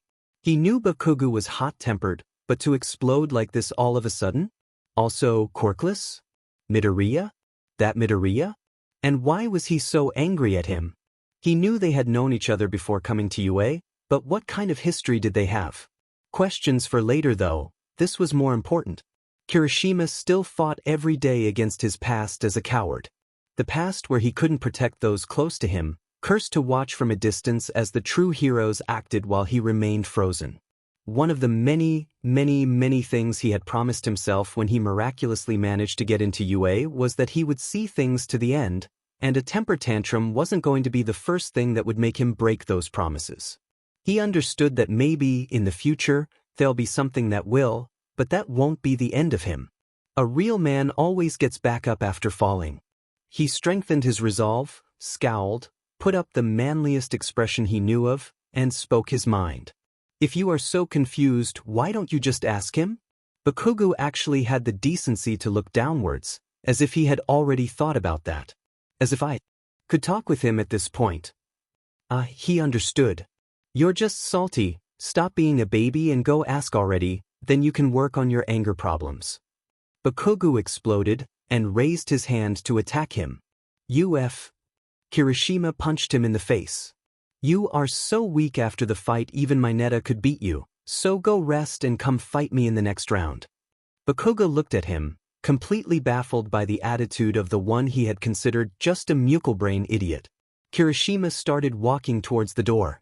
I promised myself that I would be friends with you when I first talked to you, and a man never backs down from his promises. So stop being dumb so I can befriend you without feeling guilty. He turned around and flashed him one of his classic toothy grins, just before slamming the door. Bakugo stayed on the ground for a solid minute, stunned. F dash dot. Yay! Saya high-fived both of Yu's hands as she sat back down on the stands, followed closely by Izuku. That was amazing! You made Explosion Boy so mad I thought he was about to explode himself. Hana said, "Don't encourage her. She showed off too much, now Aizawa is gonna be on my butt all day." Izuku complained, which fell of deaf ears, as the others kept hyping the girl up. Rei, absent from the conversation, stared at the laptop screen she had on her lap, as if deciding whether to say something. Cole looked over her shoulder at the screen, and if their shoulders touching made her jolt for just a second, neither of them were interested in talking about it. "What are you looking at?" She sighed. Footage of the fight. Specifically, it was just after the fight, as Saya was retreating into the darkness of the tunnel. "I don't mind you beating up hero kids, but at the end there, your Digivice was visible." All of them shut up, and turned their heads slowly to look at Saya, who turned hers to instead look at the floor. "You forgot about that." They all face-bombed, as Izuku started a negative rant. "Aizawa is gonna find out and he'll tell Nizu, and Nizu will figure out what's going on somehow, and he won't believe my lies, and the digital world will become public information, and then Alphamon will say enough is enough and blow up the earth or something." "Oh come on. Even you know you're reaching there. What's the chance someone even noticed?" "Probably." As Saya kept trying to console Izuku, the next fight started in the stadium, and a fiery redhead and a silver-haired boy appeared, bearing the exact same expression. And then Ko started laughing hysterically when he saw the participants' names in the screen. "I thought you were kidding about his name being Tetsu Tetsu." The rest of the fights had been, as Izuku had predicted, boring. After Kirishima had finally managed to put down Tetsu Tetsu at the end of an agonizingly long brawl, it had been Momo and Tokoyami's turn on stage, and he'd admit he had felt a weird sense of pride when the latter managed to win. Who else had fought again? Shinsho had been there, he had managed to beat honestly, he didn't remember, he had been much more interested in Ko's mean jokes at the expense of hero students. Finally, the last fight of the first round appeared on screen. Shoto Todoroki versus Izuku Midoriya. He stood up, stretched his arms above his head, and started leaving the stands. "Make it entertaining. Beat him up, Izunai. Don't kill him. Kill him." The last one, coming from Ryu, had been rewarded with a smack on the neck from Hana, and he couldn't help but chuckle as he made his way to the stage. That chuckle was quickly interrupted when, from one of the doors in the corridors leading to it, came a huge, flaming man.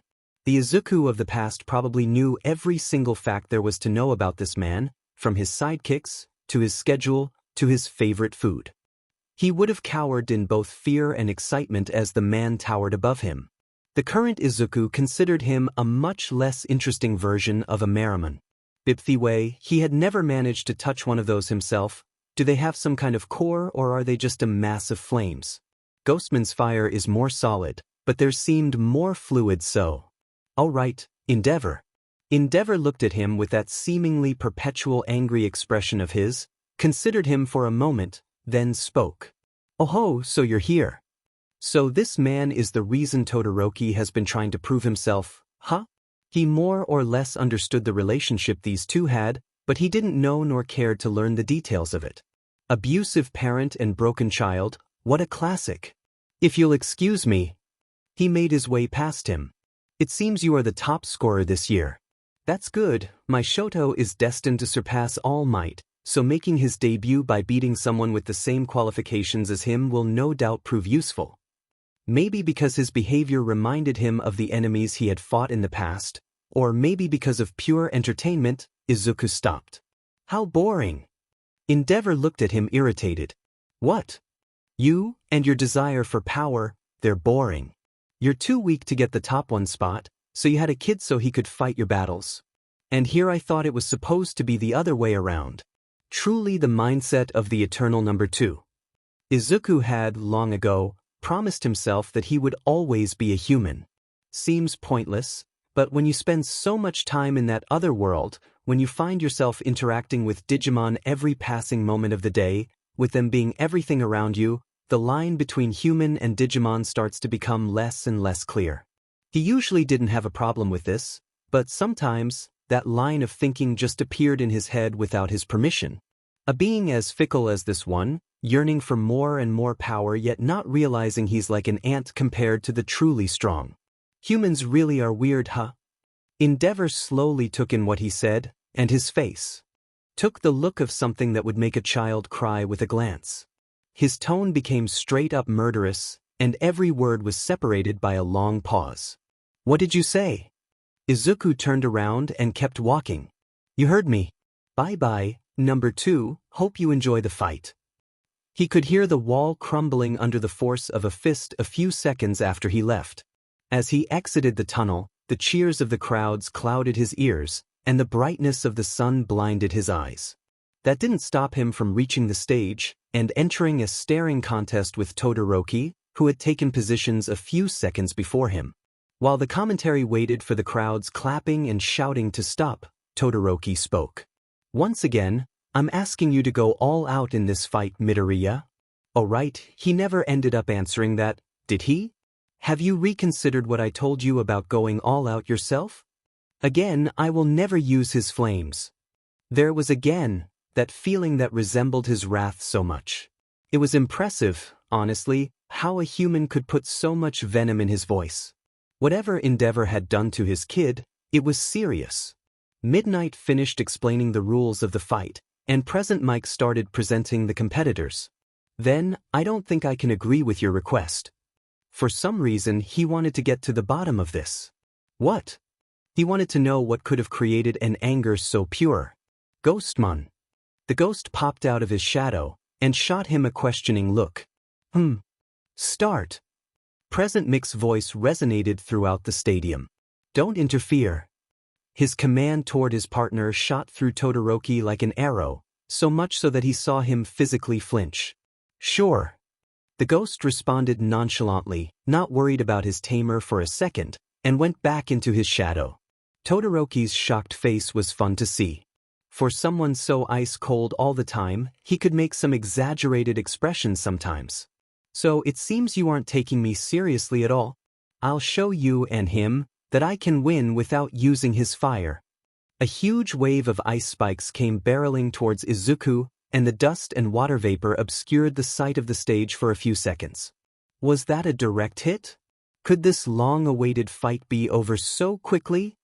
Todoroki waited expectantly for the green-haired boy to come running towards him from his obscured vision, but after a few seconds of nothing he let his posture relax. It can't be over that easily. Then, the air began to clear, and a voice low enough only Todoroki could hear it cut through the silence. I'm taking you seriously, Todoroki. That's the only reason I'm doing this. I could just ask Ghostmon to take care of you, or maybe just give up the match. I certainly have already attracted way more attention than I'm comfortable with. Todoroki waited for him to finish, not daring to move a muscle. But there's something about you that makes me want to know more. I won't pretend I'm doing this with heroic intentions. This is simply to satisfy my own curiosity, but if to do that I have to help you, even if you don't want to be helped, then so be it. The air finished clearing, and it revealed the form of an unharmed Izuku, standing with perfect balance on top of one of the sharp spikes Todoroki had conjured. By the end of this fight, you'll have to beg your flimsy flames to burn brighter if you don't want to get beaten up. The smirk that was reserved for the fights he truly could enjoy came upon Izuku's face. And weirdly, that smirk caused two emotions to bubble inside Todoroki. The first, fear, as he couldn't understand how someone could have dodged his attack so casually while wearing that terrifying smile on his face. The second, just a small ember burning through his heart. The same excitement Izuku was experiencing. Among all this, a girl's voice could be heard among the cheering audience. And he told me I couldn't show off? Shota, now is not the time. Hisashi unmuted his microphone. Did you see that, ladies and gentlemen? Izuku Midoriya has dodged that incredible attack like it was nothing. It doesn't make sense. Hike has the same watch as him, but it's supposed to be part of his quirk. If he lied about that, what else could he have lied about? The blonde pressed the mute button again and spoke quickly to his friend. Maybe she just got a similar one as a couple's thing. Maybe it means something to them, who knows? He pressed it again. Will Todoroki be able to overcome these odds and turn the battle around? It was the exact same. How could that be? If it just suddenly appeared when he got his quirk, it's too convenient. Maybe she got it custom-made. Look, Shota, I'll listen to your paranoid conspiracy theories later, but now is not the time. A few seconds after his declaration, Izuku shot forward, breaking the spike he was previously standing on in the process. He was instantly in front of Todoroki, ready to strike him, before a perfectly rectangular wall of ice appeared in front of him. In the second before he slammed into it, his hand went to grab the top of it, ready to use it to jump over it. Just at the last moment, spikes formed on top of the wall, ready to skewer his hand. He quickly pulled it away, before kicking off the wall and distancing himself from his opponent. This is harder than I thought. Considering how Saya's fight with Bakugo had gone, he believed himself to be able to end his struggle with Todoroki whenever he wanted, considering he was actually allowed to use his superhuman physique. However, it seems that the matchup really wasn't in his favor. First of all, these area of effect attacks of his were more difficult to dodge than the telegraphed strikes of Bakugo's explosions. Second of all, while Bakugo had been constantly irritated in his fight against Saya, Todoroki remained calm even through his provocations. His dad could learn a thing or two about him. Third of all, while they had faced fighters similar to Bakugo's wild attacks in the past, this level of control over one's power was something that was rare in the digital world. Todoroki's output was something that could be matched and surpassed by most Digimon. He remembered his fight with another half-fire half-ice knight. Taking absolute zero cannonballs to the face wasn't something he missed, but they usually attacked in small bursts, without much control over the end results. That's why Todoroki's way of wielding his ice as if it was part of his own body was something rather new for him. Something fun. 3 thin sharp stripes of ice shot upwards from Todoroki's foot before curving midair. 2 of them coming from Izuku's sides and 1 coming from above. He ran forward, the only way he had left that didn't mean conceding more distance to a ranged fighter like Todoroki. A few meters into his run, a block of ice erupted from the floor below his abdomen, ready to send him flying. It barely missed him, as Izuku rotated his entire body and spinned around it as he kept moving forward. He jumped onto the block of ice, now behind him, and used it to propulse himself, shooting forward at frightening speed towards his opponent. Todoroki barely had time to put his arms in a defensive position and cover them with a thin layer of ice before Izuku used his momentum to shoulder tackle him.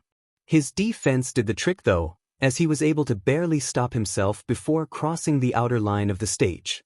"You're shivering already?" Izuku said. Todoroki couldn't help but glance at his right side. "So you only have a mild resistance to cold, but your fire would be able to get rid of that problem. It really is one hell of a quirk. For a human, at least, what idiot gets physically hurt by his own power?